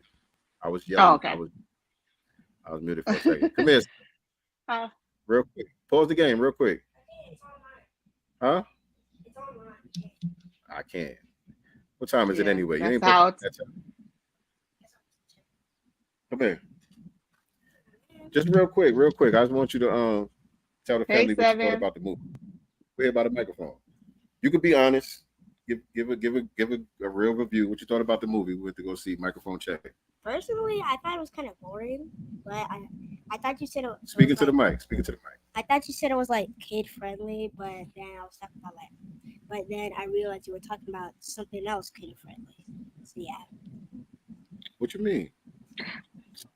Kid friendly. What that mean? Like, I thought it was for you said it was for the whole family, but you were just and you said it was for kids, but I didn't know it was just talking kid friendly. I thought you were just saying kids were like. Oh, you didn't think I just meant kid appropriate? You thought I meant like there's something that kids would and like he was looking for entertainment. Yeah. Okay. So a scale of 1 to 10, you can't use 7. A 3. He only gave it a 3, y'all. He wanted some. These kids want some entertainment, and that's just about it. They, but I think like the parts that Ty did like was the part when they were showing the block parties, and stuff, and how everyone was dressed back then and things like that. Like he found that part super entertaining. He loved Lord Jamar's part, of course, because he was so funny in his storytelling, and we both loved Cornbread. I cannot think of the other guy's name. He was a dark-skinned guy, right? And I'll just say this: every time he told his story, his eyes was bucking. I think you are you talking about? Nah, not Kool Herc. A lot. Not Kool Herc. I think I gotta get the cast. The brother who was one of the original Black Spades. I think so, but his eyes, his eyes would kind of get big as he would explain it and stuff like that. So he said, no, you didn't. No, you didn't. Everybody trying to come along and say you was better. No, you didn't. No, you didn't. Yeah, you talking about him. Yeah. I leaned up to Major, and I was like, Major, he keeps bucking. Yo, I was thinking the same thing. Like, I had to lean up and get it in his ear. I was like, if he keep bucking his eyes, that was funny to me, though. I thought that was entertaining. Sasa was very animated too. I like Sasa. He was very animated telling his story also. I liked him a lot. And DJ Hollywood. Yeah, Hollywood. That part was cool too. Hollywood wanted a little more, I think, than he kind of. I think he had some good points. No, he made some good points because they was juxtaposing his point of view versus Kool Herc, because Kool Herc is known as the first MC, but DJ Hollywood, he's not considered to be part of hip hop because he was a disco DJ, but he was rhyming on the mic while he was doing the turntables. And the point that he made that I got to give it to him. He said, yeah, Kool Herc, he was spitting, but nobody took his style and ran with it. The way the MC started rhyming was the style that I had, which is correct. And even Melly Mel said, yeah, I got it from Hollywood. He did. Hollywood got it from the radio DJs. The way that they would present on the radio, doing the intros before they play the song, they would do their little rhymes and all that, and they had that voice. You know what I'm saying? They had that baritone and that cadence, so he copied that, and he was doing it in the disco clubs. And most of the MCs, especially in the early days, was rhyming like Hollywood. Nobody really rhymed like Kool Herc. You know what I'm saying? So he had a good point with that. Kool Herc, his style was more almost like along the lines of Watch Prophets, Last Poets. It's like a spoken word poetry kind of thing. It's kind of on beat but off beat. You know what I'm saying? But he had a point when he said that. I said, Hollywood got to get his props. Yeah, Hollywood got to get his props. That's why he was on the movie. That's why I'm sure Tariq chose him to be in the film. I'm sure that had a lot to do with Charlie it. Rock. That's what you're talking about. Charlie Rock was fucking his eyes. He was bucking That's the what whole you talking time. I thought it was I think it was, I don't know if it was MC WD or if it was Shyrock, but they talked about, of course the Latino saying 50-50. Where are your female MCs there? And we're not going to talk about 80 nothing. We going right back where we started. Where is yours at? Right. Where they at? Right. And why aren't any of these Latinos on any of the flyers? 50-50. Right. Right. She said the ones that was there, they were in the audience. And the few that was that's it. There in the audience. They wasn't on stage performing. They wasn't on the flyers. They were observers. They were the first students, first observers. That's it. Nothing wrong with that. Before their mom and daddy came in and grabbed them by the ear and said, "Get your ass home." Right. Right. That's the only thing I do kind of wish that he did get some of them in it. They wouldn't come. He extended it. He extended the invitation. I know. I'm just saying. I wish that he would have been able to make that happen. Flash, Herc, like those guys. I think that would have added something to the film if they were there. Everything got covered. Everything still got covered the way it needed to be covered, regardless. But I think that would have added something to the film if they was actually there. You know what I'm saying? I agree. And again, shout out again, I have to say, to Lord Jamar, because I don't feel like he's worried about, getting canceled or, what I'm saying, because he's connected cool with a lot of these dudes. Yeah, he's cool with a lot of these people, but he still stands on truth and he stands on business. He wasn't uncomfortable with anything that he said, like Peter Guns was, so I just give him, his props, because I felt like he said it with his chest, respectfully, but with his chest, and I like that. Oh, and another thing that I didn't know too was about the kind of conflict between the Nation of Gods and Earths and the Zulu Nation. I didn't know that there was a little bit of friction there behind that. I didn't know about the friction. I never saw the Zulu Nation's lessons. I never even saw their lessons before. So I didn't know that they had like an alphabet and all of that stuff. Like they basically copied from the Nation of Gods and Earths. I didn't know that. Right. Word up. Okay, Dr. Cologne is in the building. What's going on, Dr. Cologne? Welcome to the Godcast. Welcome to the Godcast. Did you get a chance to see Tariq's documentary film? Did you get a chance to see the film? Let us know if you got a chance to see the film and what you thought about it. And can we drop the link and he comes and give us his perspective on camera? Or he doesn't have to come on camera. It can be audio. Absolutely. I'll drop the link in the chat. Dr. Cologne, if you'd like to hop on and give us your perspective on what's going on here. Let me see. How the hell? Wait. You forgot how to do it? Hit the wrong damn button. Hold on. All right, here we go. I thought it was dope. The movie was dope. I remember, when they were showing certain parts with the speakers and stuff like that. And I remember my mom's Fisher stereo set, and my brother would go buy other speakers, and he started to, wire them together to make stuff louder. And he was using my mom's, stereo system to start mixing and scratching on her records, and she would cuss him out. You better not scratch up my damn records. You know what I'm saying? Certain things I remember. I remember my brother and his friends, and even me sitting out watching and trying to get involved when they would put the cardboard boxes on the ground and try to spin and things like that. We tried to dress here in the West Coast. I'm born and raised out here in LA, but some of that, some of the LA style didn't start happening really until the NWA and stuff like that, when they started to change the fashion in that direction. But before, how the guys would have on the belts, doubled up and stuff, we were doing that. And, seeing this movie showed me that came from New York.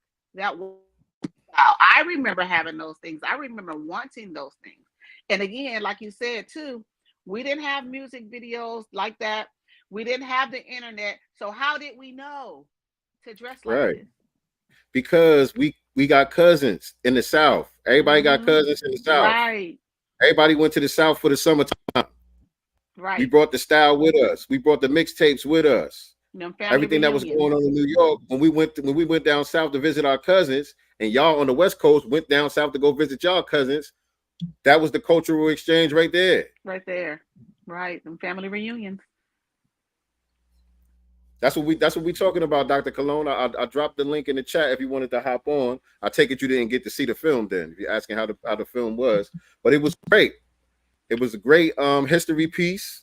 I think they did a great job of covering all aspects of the argument. I think they did a great job of shutting down a lot of the false narratives that are out there. And I know you are a proponent of some of those. I've seen some of your content.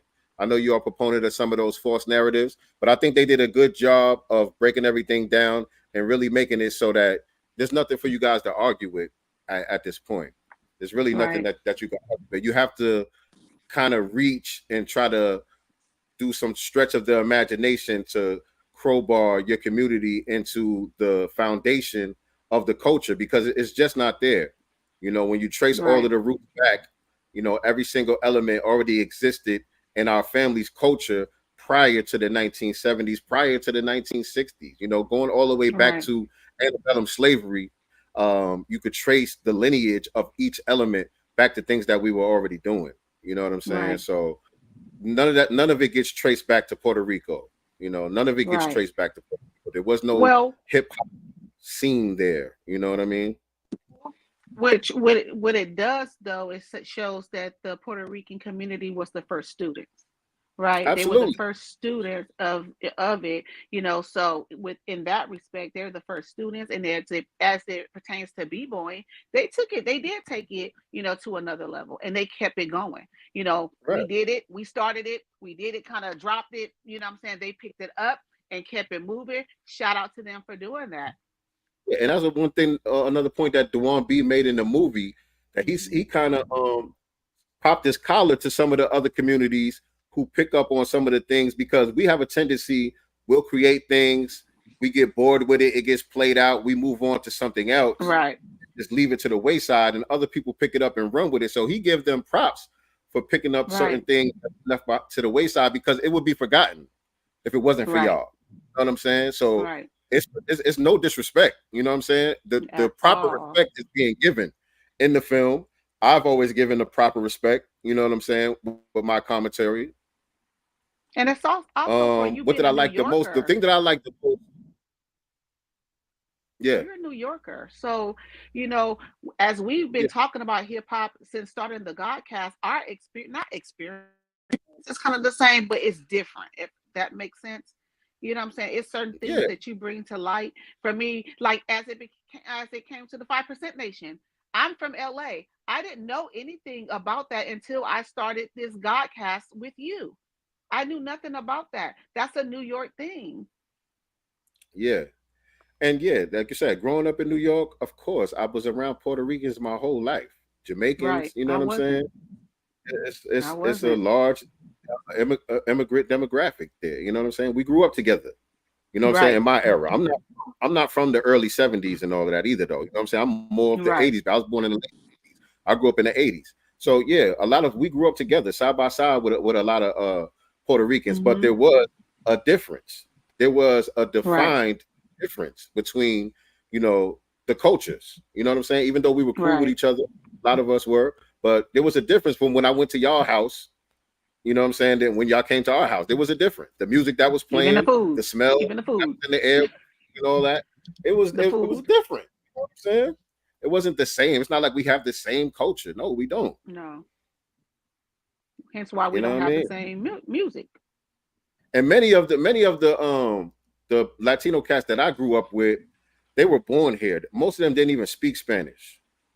You know what I'm saying? They abuelas and stuff spoke Spanish in the house, and they kind of understood it. They understood it enough to get by. They didn't really speak Spanish. Most of them, they grew up around us. They were engulfed in our culture. A lot of the Puerto Ricans, they were 5%ers just like me. They was talking about the black man is God and all that. You know what I'm saying?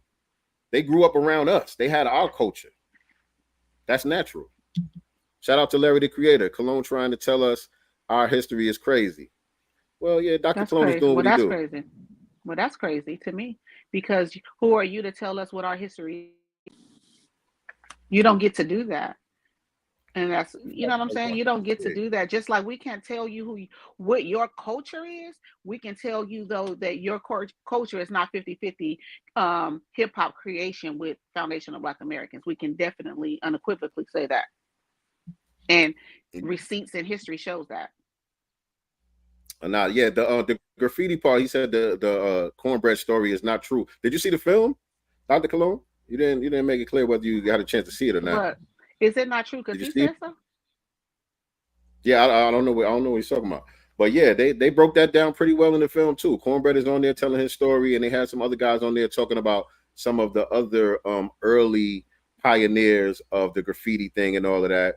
But yeah, man, modern graffiti as we know it, as an art form, it started with what Cornbread was doing out there in Philly. And it started with him being in juvenile hall, which is, he started writing kind of like in juvie, or I'm assuming that was juvenile hall, some kind of group home, boys home or something like that he was in. Yeah.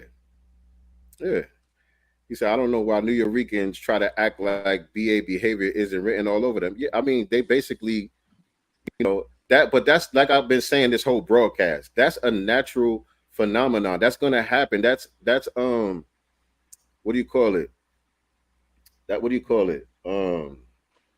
Shit. Whatever. I ain't gonna think of the word right now, but that's a natural phenomenon. You are a minority immigrant coming into a community where it's already, the culture there is already established. You're not going to be the one that influences them. It's always going to be the other way. You know what I'm saying? You're going to have to adapt to your new environment where it's strange and foreign to you. We're already comfortable. We're already here doing what we do, especially in New York. In New York at that time, like they mentioned in the film, people were coming from, the Jim Crow South, where we didn't have freedom to have cultural expressions like that. We had to be on our P's and be careful not to go in certain neighborhoods and all of that. You know what I'm saying? We were being terrorized. So coming into New York, we were able to relax and be ourselves and express ourselves culturally the way we wanted to dress. You know what I'm saying? All of that, we was able to just do that freely. And so we have a very pronounced culture at that point. You know what I'm saying? Because of that newfound freedom of expression. You know what I'm saying? Just based on the new environment. You know what I'm saying? And so when you guys are migrating in, y'all not going to start influencing us. That don't even sound right. You know what I'm saying? That don't even sound right. Why none of the hip hop slang is Spanish? Right. You know what I'm saying? We're not saying none of y'all words. When I was a kid, when I was a kid, this ain't no diss, but it kind of is. But when I was a kid, if somebody said you was dressed like a Puerto Rican, that was derogatory. Right. Somebody said that to bag on you. Yo, you out here dressed like a Puerto Rican. Really, what that meant was you wasn't matching. Most of the time, if you got called dressed like a Puerto Rican, most of the time it was because you wasn't matching. Your clothes didn't match. So dressing like a Puerto Rican or even a Jamaican, that was funny. Yeah. You got fun up for that. Wearing them church pants and sandals. Right. So y'all had to adapt to what we was doing. You know what I'm saying? And learn how to put yourself together and all of that. When y'all started getting a little older in your teenage years and your moms and them wasn't dressing you no more, y'all start dressing like us. We didn't start dressing like y'all. Even when it come to haircuts, if we're gonna go there, you being a barber, you know how foundational Black Americans take shit to another level, the high top fades. First, we can go back to the shag, when they kind of had it low, but they kind of the shag, then the high top fades, the afro, then the designs being put up in the head. Like, you got white folks trying to wear locks. Come on now. Right. We are the trendsetters. We are the innovators we are the progenitors of cool. You know what I'm saying? Everything that is cool in the world starts with us.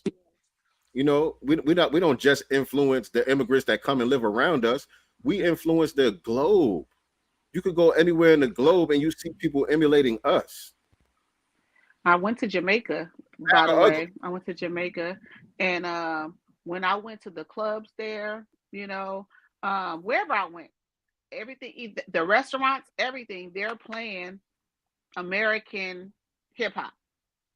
You know, specifically foundational Black Americans. Like seriously, we're the culture everywhere we go. You know, they were out there, the guys, you know, with jeans on, Gucci belts. I don't know if they was real, and Jordans and stuff like that, really trying to emulate our swag here. Man, you got dudes in the middle of the rubble in Uganda somewhere doing drill music right now. Right now. They doing drill music in the middle of the rubble in a worn-torn section somewhere. They emulating foundational Black American youth culture. We set the trends. Where is the Puerto Rican Beyonce? Where's the Puerto Rican Beyonce, Dr. Cologne? Oh, Jay-Z. Y'all going back and forth with Dr. Cologne in the chat. Y'all going back and forth with Dr. Cologne in the chat. You know, Dr. Cologne, man, you're going to be all right, brother. You are. You are. You're going to be all right. You know, I already Dr. dropped. Cologne, go on to microphonecheck.com. Go on to microphonecheck.com and buy the Blu-ray. Get the Blu-ray, you know, so you can actually watch the film, you know. I think you slid up in the theater, though. I really think he slid in the theater. Dr. Cologne saw it. He saw the movie. But go on and get, you know, order the, you know, sit around and watch it with your family and your friends, you know, and put some respect, you know, on that origin and just say it, you know, with your chest that it is a foundational Black American creation. And you guys were the first students of that and are welcome guests in our culture. We still welcome you. Yeah. He said, let me in. I did drop the link in the chat. I just dropped it again. I don't know if you're behind. You might be behind on the chat. You might need to fast forward to catch up to where we are. But I did drop the link in the chat. And we're not going to be on here too much longer, by the way. But I will give you an opportunity to come on here and say what you got to say. If you want to hop on. I see the link. I will give you an opportunity to come on and say what you got to say. Click on that link and come on up, Dr. Cologne. I'll give you a mic.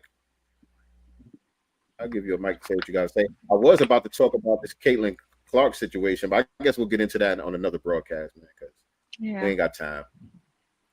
We ain't got time. Let's stop sharing because I keep freezing up and all of that. All right, here we go. All right, Dr. Cologne is in the building. Welcome to the Godcast, Dr. Cologne. How you doing today, bro? Welcome to the Godcast, Mr. Cologne. Good. Thank you for having me. Appreciate you coming on. Man, so I'll say this. The level of respect that you guys are showing me is quite impressive. There's no antagonist. You're not angry. No. Most of the time, people are just jumping on me. So I appreciate that. I just want you to know that. Oh, yeah. We keep it respectful here. Keep it respectful I'm out here. for my walk, so please forgive me if I'm looking. Right. I'm just talking, right? So you didn't get a chance to see the film. I'm taking it. No, not as yet. Mm-mm. Do you plan on getting the Blu-ray so you can check it out? Absolutely. Yeah. All right. Absolutely. All right. So yeah. I do know somebody, a friend of mine in Chicago did see it. And we talked about it yesterday, and he shared, you know, a lot of what you guys shared, and you know, so I have my thoughts. I have my, you know, my give us some of your, give us some of your thoughts, Dr. Cologne. What did you think about what you heard, at least? From what he was saying, it seemed as though it was one-sided. He said he wished that there would have been Latinos in the film to be able to hear that side of the story. Yeah. We do too. So that was the only thing he felt was a little, you know, it just seemed one-sided. And when they were talking about the B-boys and that history, you mentioned Charlie Rock. Yeah, Charlie does speak, and his eyes kind of bug out when he speaks, but that's Charlie, you know, that's my man. But so yeah, you know, but they did have Sasa and Trixie in there. You know, these guys are who nobody was before them, Cologne, right? No, right. But also the Latinos were invited to do the movie, so it may seem one-sided if people decide not to show up and do the film. Like, what is he to do? Absolutely. As far as I know, and again, you know, I spoke to Tariq. Tariq, as far as I know, I'm the only one Tariq invited to be in the film. I declined for reasons that I won't get into here, but as far as I know, he didn't reach out to anybody else as far as what he said to me. So, you know, I don't know if he reached out to Charlie Chase, to Crazy Legs, to, you know, to any others. Here's the thing. Here's the thing, though. Even with the absence of some of the Puerto Ricans, I think there still was a great amount of respect that was shown to the contribution that Puerto Ricans made when it came to especially the b-boying thing. You know what I mean? Yeah. They gave it up. You know, we put it down. You guys picked it up and ran with it and kept it alive. You know, and now it's all over the world. It's a global phenomenon. You know, and it probably would have got left to the wayside. You know what I'm saying? Because it was played out to us. You know, our people, it was on to something else. It was considered old school by the time, you know, Crazy Legs and them guys started breaking and all that.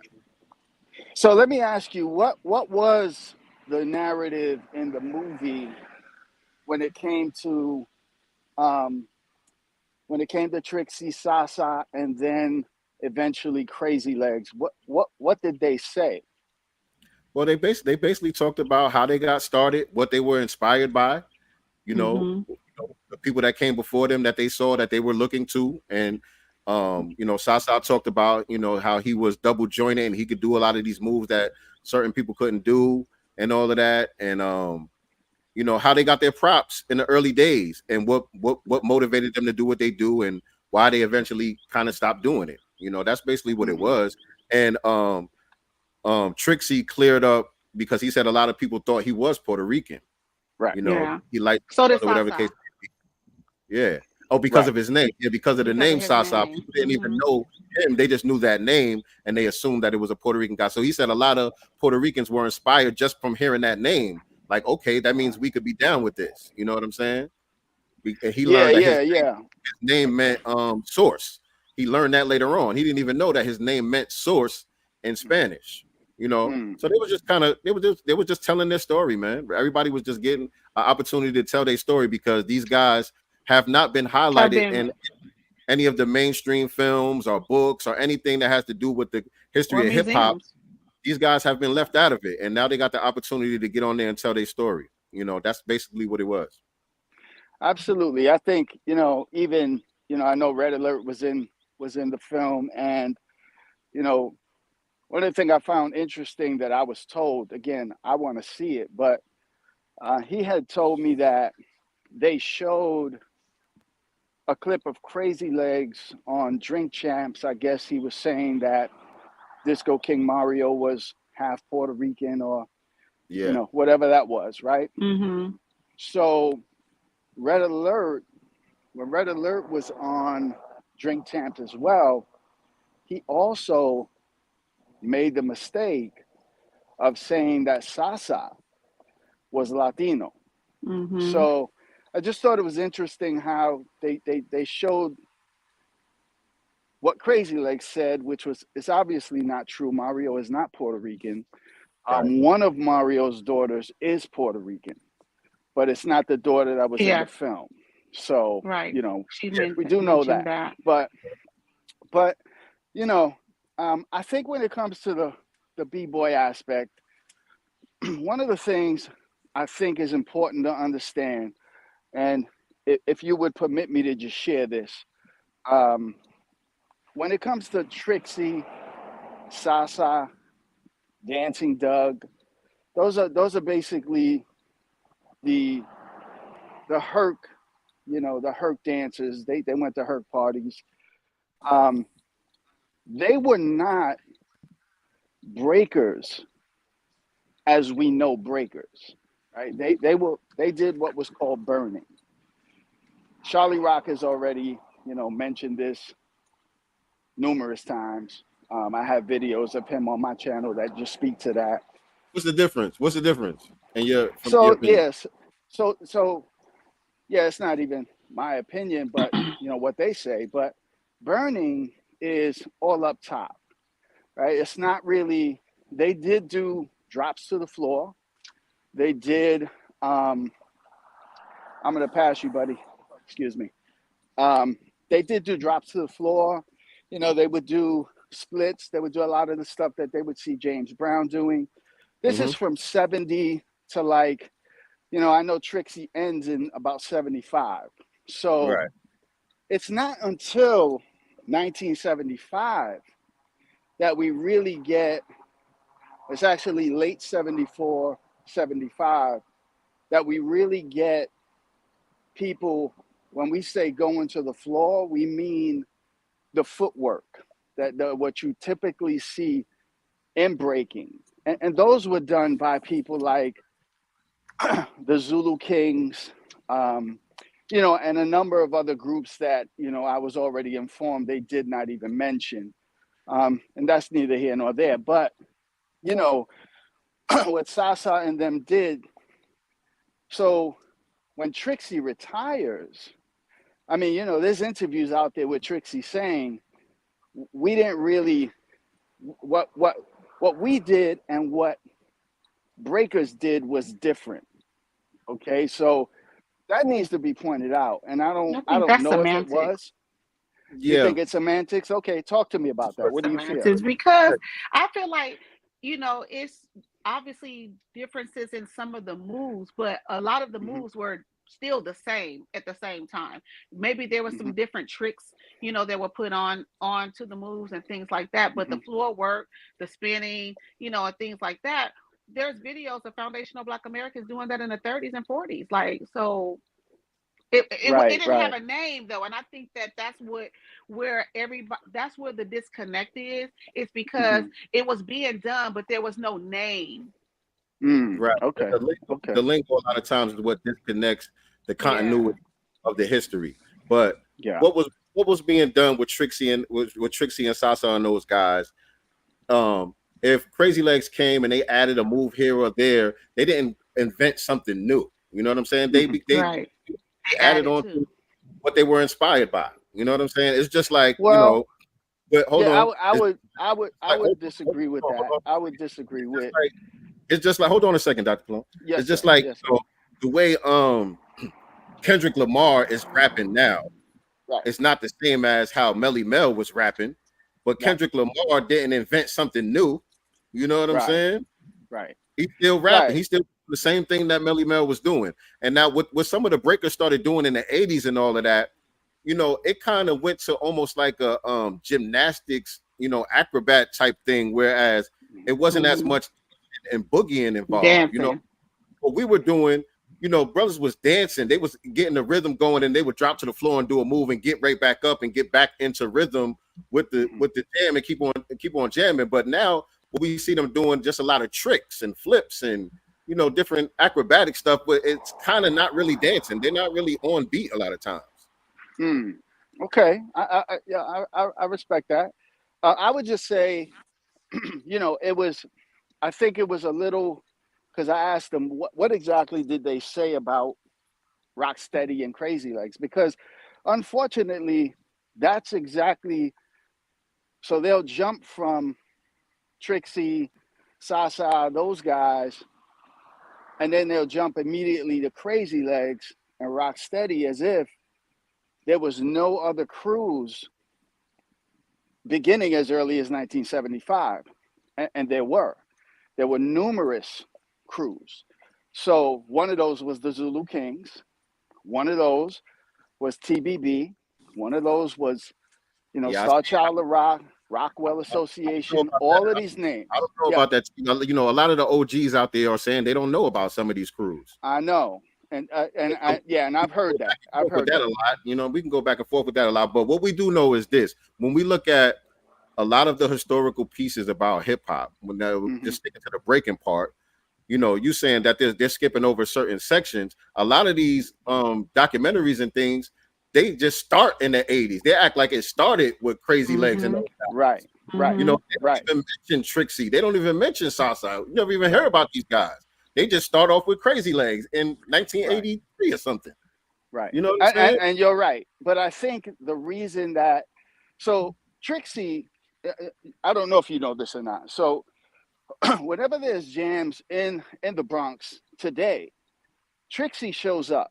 Sasa not so much, but Trixie shows up to a lot of the b-boy events. There's a b-boy event right now happening in the Bronx tonight. I'm guaranteed he's probably there, right? So he mixes and mingles with the Puerto Rican, and most of these events are Puerto Rican crews. So the reason why they did not include him, now they included Zulu Kings. They include, you know, majority of the Zulu Kings were, you know, African Americans. Who's they?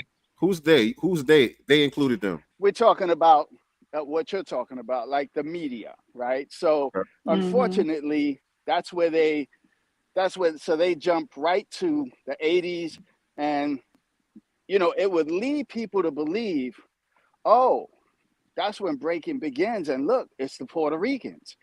That's not the case, right? So it goes before the 80s, but it's a mixture of Black and Puerto Rican b-boys. But again, a lot of these crews, in the beginning, yes. Let me ask you. We don't got a bunch of time, and what I would like to do, Dr. Cologne, because again, we having a respectful conversation. But what I would like to do is, once you get a chance to actually watch the film, I would like to get you back on so we could really, you know, just talk about the film itself. You know what I mean? And absolutely. Get your thoughts then. But really quick, because we're going to close out soon.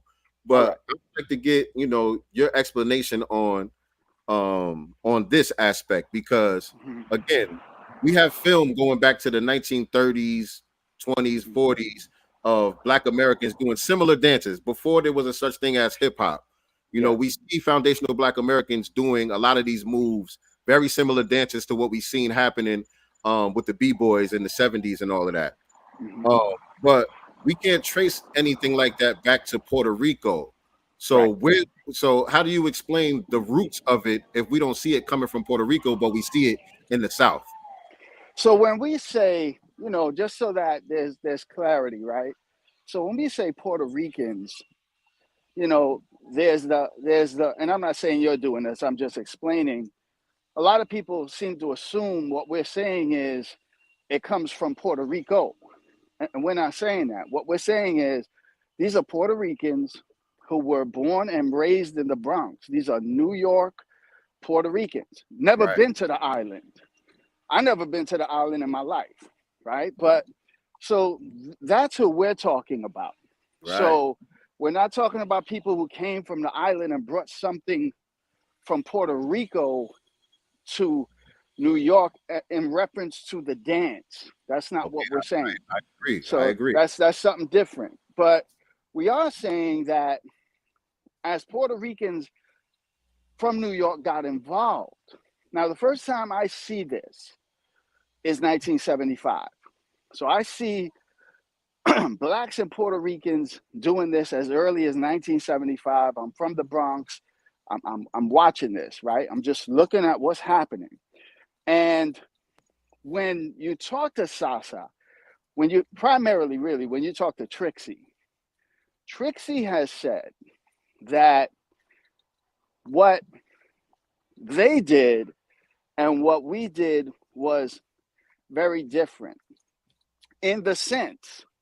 Now, again, you could trace, like I've seen those 20s videos, I've seen the 30s videos, and yeah, you could see what looks like that move, and that looks like that move.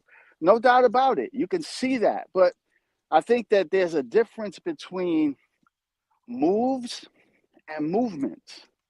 And so there's a movement that is taking place in the Bronx that is not connected to those moves from the 20s, the 30s, and the 40s. I understand the idea of evolution. Not connected is incorrect.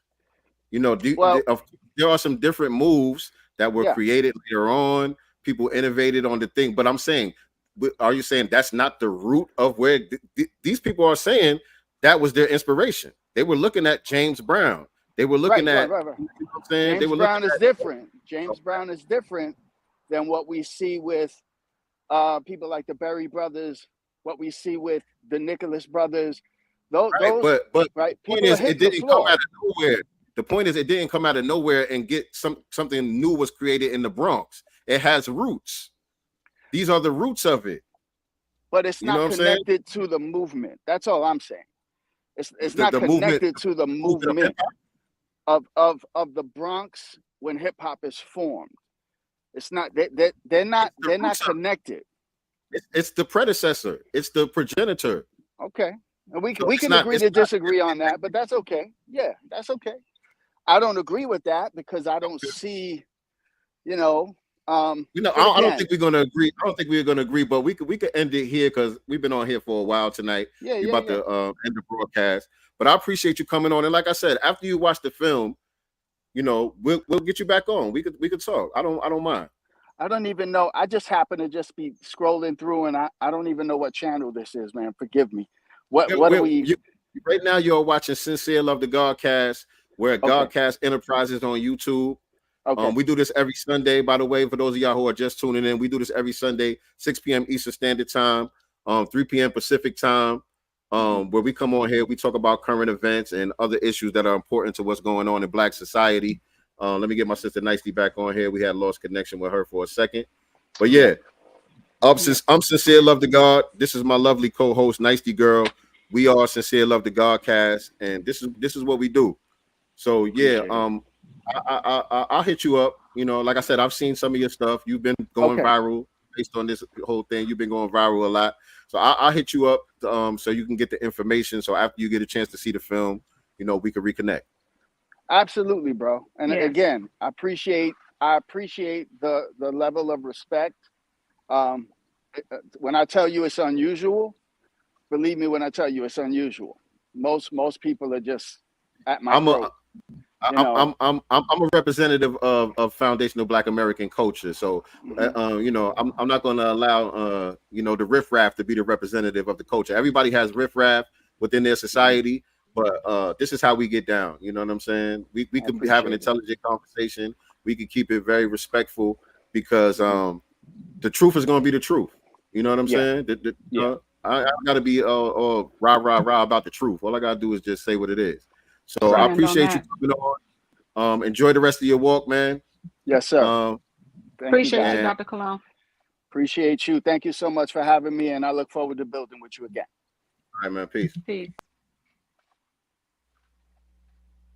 Well, there you have it, family. Dr. Cologne pulled up to Godcast Enterprises. He hasn't seen but of course he has people kind of, feeding him some information. I think that he'll have a possible different perspective once he has seen the film, but it also, in my opinion, sounds like, he feels how he feels, about the 50-50. I don't think and sometimes, I don't think he's going to change his mind. And I don't know if that's ego driven or not. I don't know. Or if he I think it's more, I think it's more to do with kind of what I explained earlier about the Haitian brother that was in the chat. Like he said, he's never been to Puerto Rico. He said he never been on. I don't think he was on here when he said that, but he said he never even been on the island before. So, being from New York, you know what I'm saying? Like I said, grew up around a lot of Puerto Ricans, grew up around a lot of Caribbeans who, just like him, never even been to their homeland. So they don't have anything except our culture to identify with because they grew up around us. You know what I'm saying? Right. So they walk like us, they talk like us, they dress like us, and in their mind, that's their culture. They can't fathom that they're participating in someone else's culture because this is all they know. This is all they know. It's, you know what I'm saying? It's not like the ones who immigrated here. It makes sense. Ones who immigrated here, they had to adapt. They know the difference between what they were doing back home and what they had to learn once they got around us. But the ones who were born and raised with us, there's no difference. So it's like stripping away their identity almost. You know what I'm saying? By us claiming our culture, it's stripping away part of their identity because they don't know anything else. You know what I'm saying? So I think, you know, what we're seeing from them is kind of a natural reaction, but it's gonna have to, we're gonna have to get some straightening. Well, yeah, well, that's happened. That has already happened. It's already happened. And I think, like I said in the chat, and to him, a lot of it is semantics in a way, you know, because just because you're renaming it, or like you said, because you've added some acrobats to it and, you know, some backflips and stuff like that, it's still what it was in its origin. You've just added to it. And yes, you've kept it going. Mm-hmm. And it just like, there's another brother that I kind of wish was in the film too.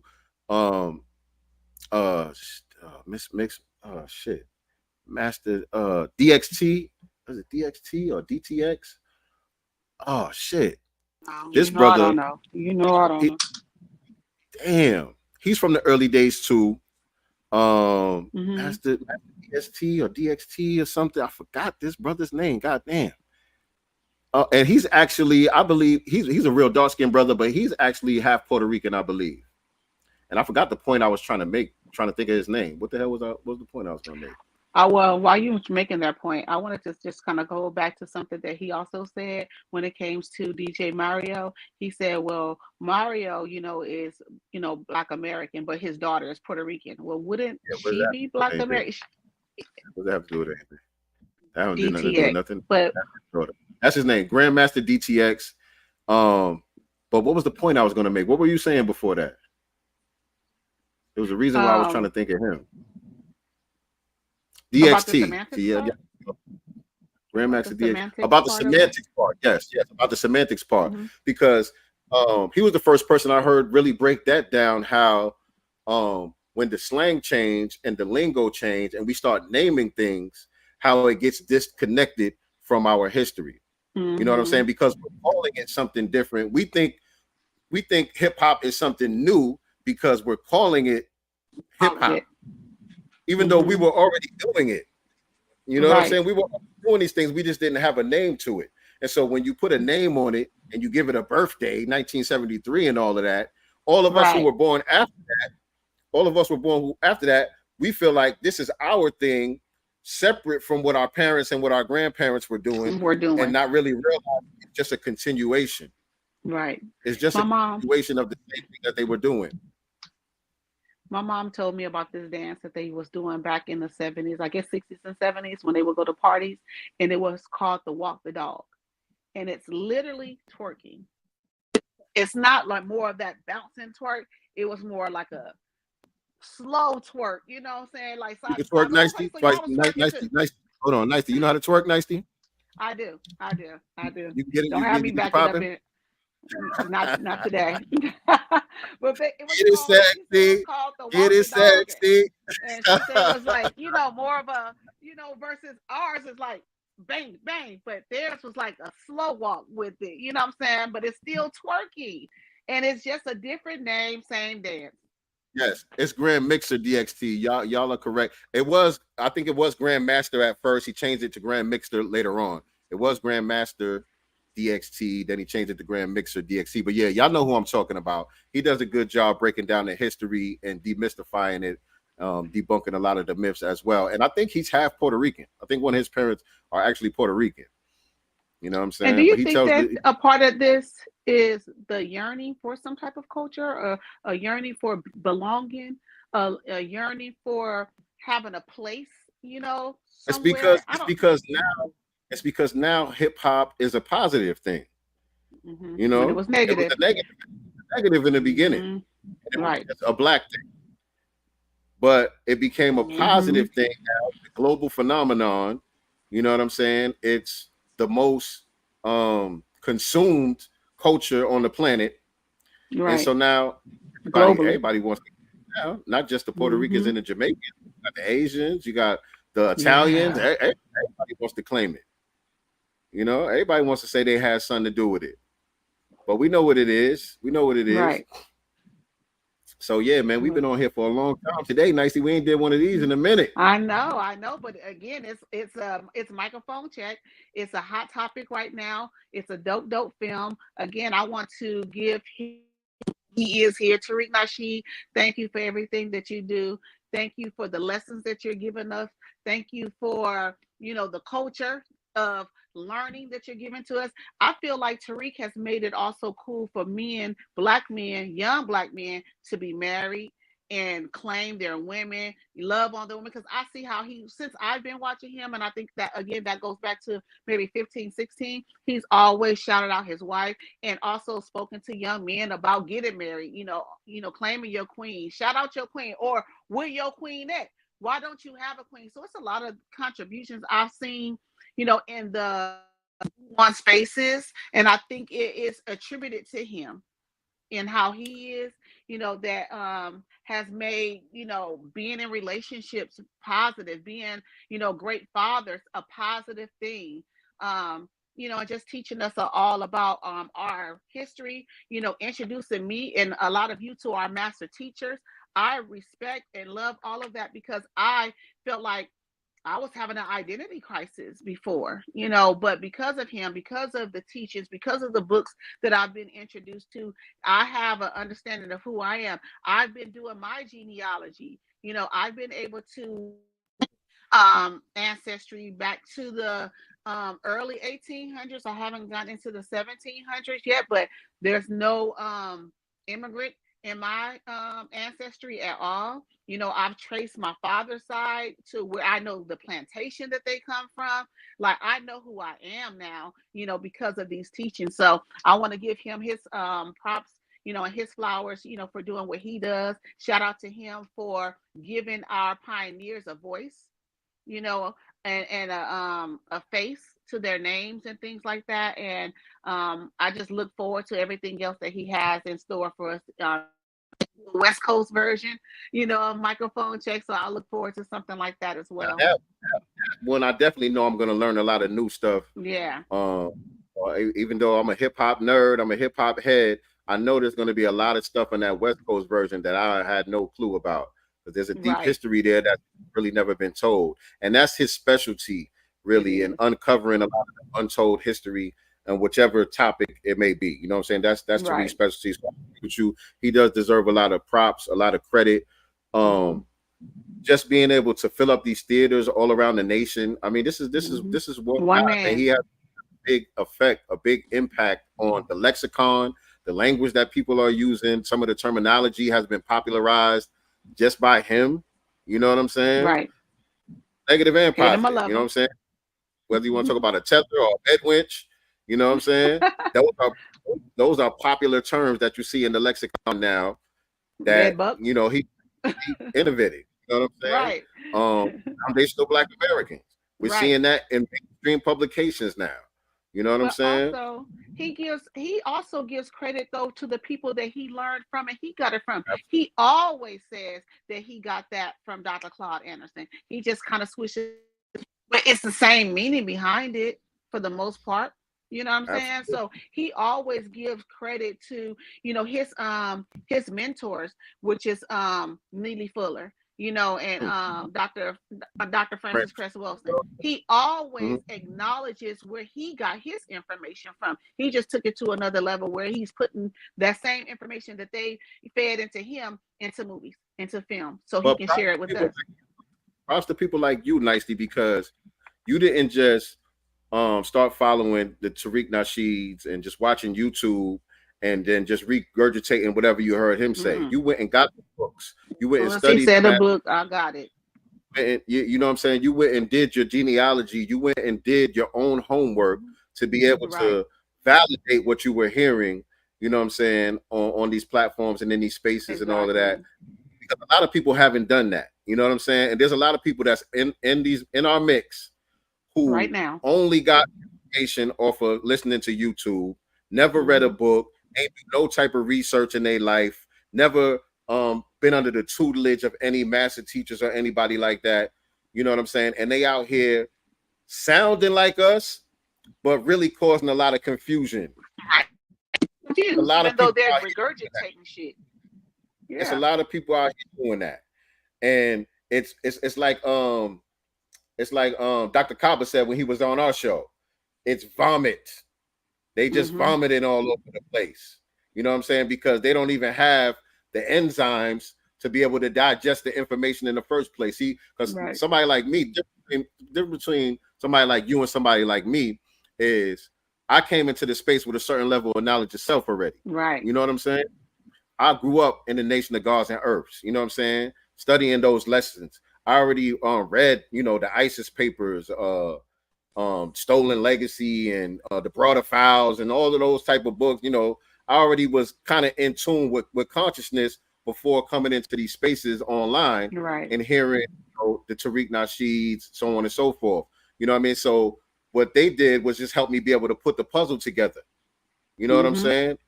It clarified things and demystified a lot of things by making it plain. That's one of Tariq's superpowers also. He speaks the language of the people. You know what I'm saying? He's not a PhD. You know what I'm saying? Academic. He ain't out here talking like Michael Eric Dyson. You know what I'm saying? So, 5-syllable words. You know what I'm saying? Or unnecessarily and all. Like he ain't doing that. He sound like me and you. You know what I'm saying? Right. And, it makes the information more digestible and it's easy to put the pieces of the puzzle together. So yeah, man, family, we got to do our own homework. You know what I'm saying? Got to go back and study the masters out here. Like she said, he always gives props to who he got it from. So we got to take it. We got to do our homework. We got to do the plus degrees, like we say in the nation. You know what I'm saying? We got to do the plus degrees. Can't just lean on the supreme math and all the baby food and all that. Right. You know what I'm saying? At a certain point, you got to get to, be able to break down the steak and the lobsters and all that. Too. You know all that. But this was a good broadcast today, man. I appreciate everybody tuning in with us. If this is your first time rocking with us, we are Sincere Love the Godcast. Once again, make sure you subscribe to us here, Godcast Enterprises. If you're watching us on Twitter, you're watching us on my channel, Sincere Love the God. Make sure you hit the subscribe button as well as the notification bell. We here every Sunday, 6 p.m. Eastern Standard Time, 3 p.m. Pacific Time. We also do the Black Business Showcase on Wednesdays. If you are a business owner or entrepreneur, and you would like to have your business feature showcase on our channel, hit us up, godcastenterprises@gmail.com, or you can slide in Nicety's DM, my DM. Let us know what you got going on so we can get you on the schedule to have your business featured on the Godcast. Anything else? Yes. Get y'all Make Masculinity Great Again from my Etsy shop. The link is in my bio, in my Instagram bio. This is the pink one. It comes in multiple colors, and I also have my Pick Me Vanguard shirts. I also have my Not Like Us shirts, and added to the store, I also have a Juneteenth shirt, the 1865 shirt. So make sure you guys head on over to my Etsy store and cop merch.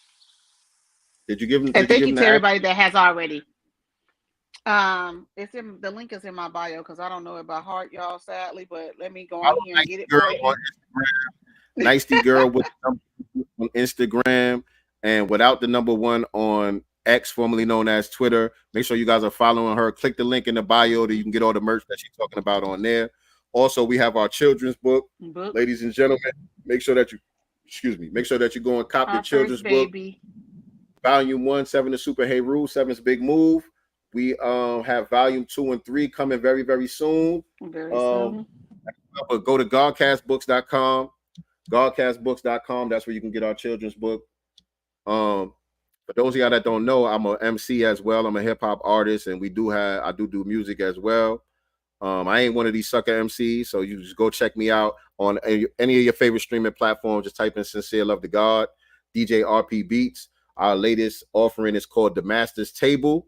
You can go to the mastersrsvp.com and get some of our merch and all of that. But go stream the music, man. Go check out the Master's Table, the Spear and the Shield, Master Elements, wherever you get your music at. YouTube, Apple Music, Spotify, Tidal, we everywhere. Sincere Love the God on all of those platforms. Make sure that y'all go check us out. All right, and that does it for today's episode of Sincere Love the Godcast. Appreciate everybody being here with us tonight. Always remember, family, we are not the master teachers. but we are the master students and signal boosters for the voices of the new black media. Peace and black love. Yeah, like that. Let's see what's in the God's mind. Listen.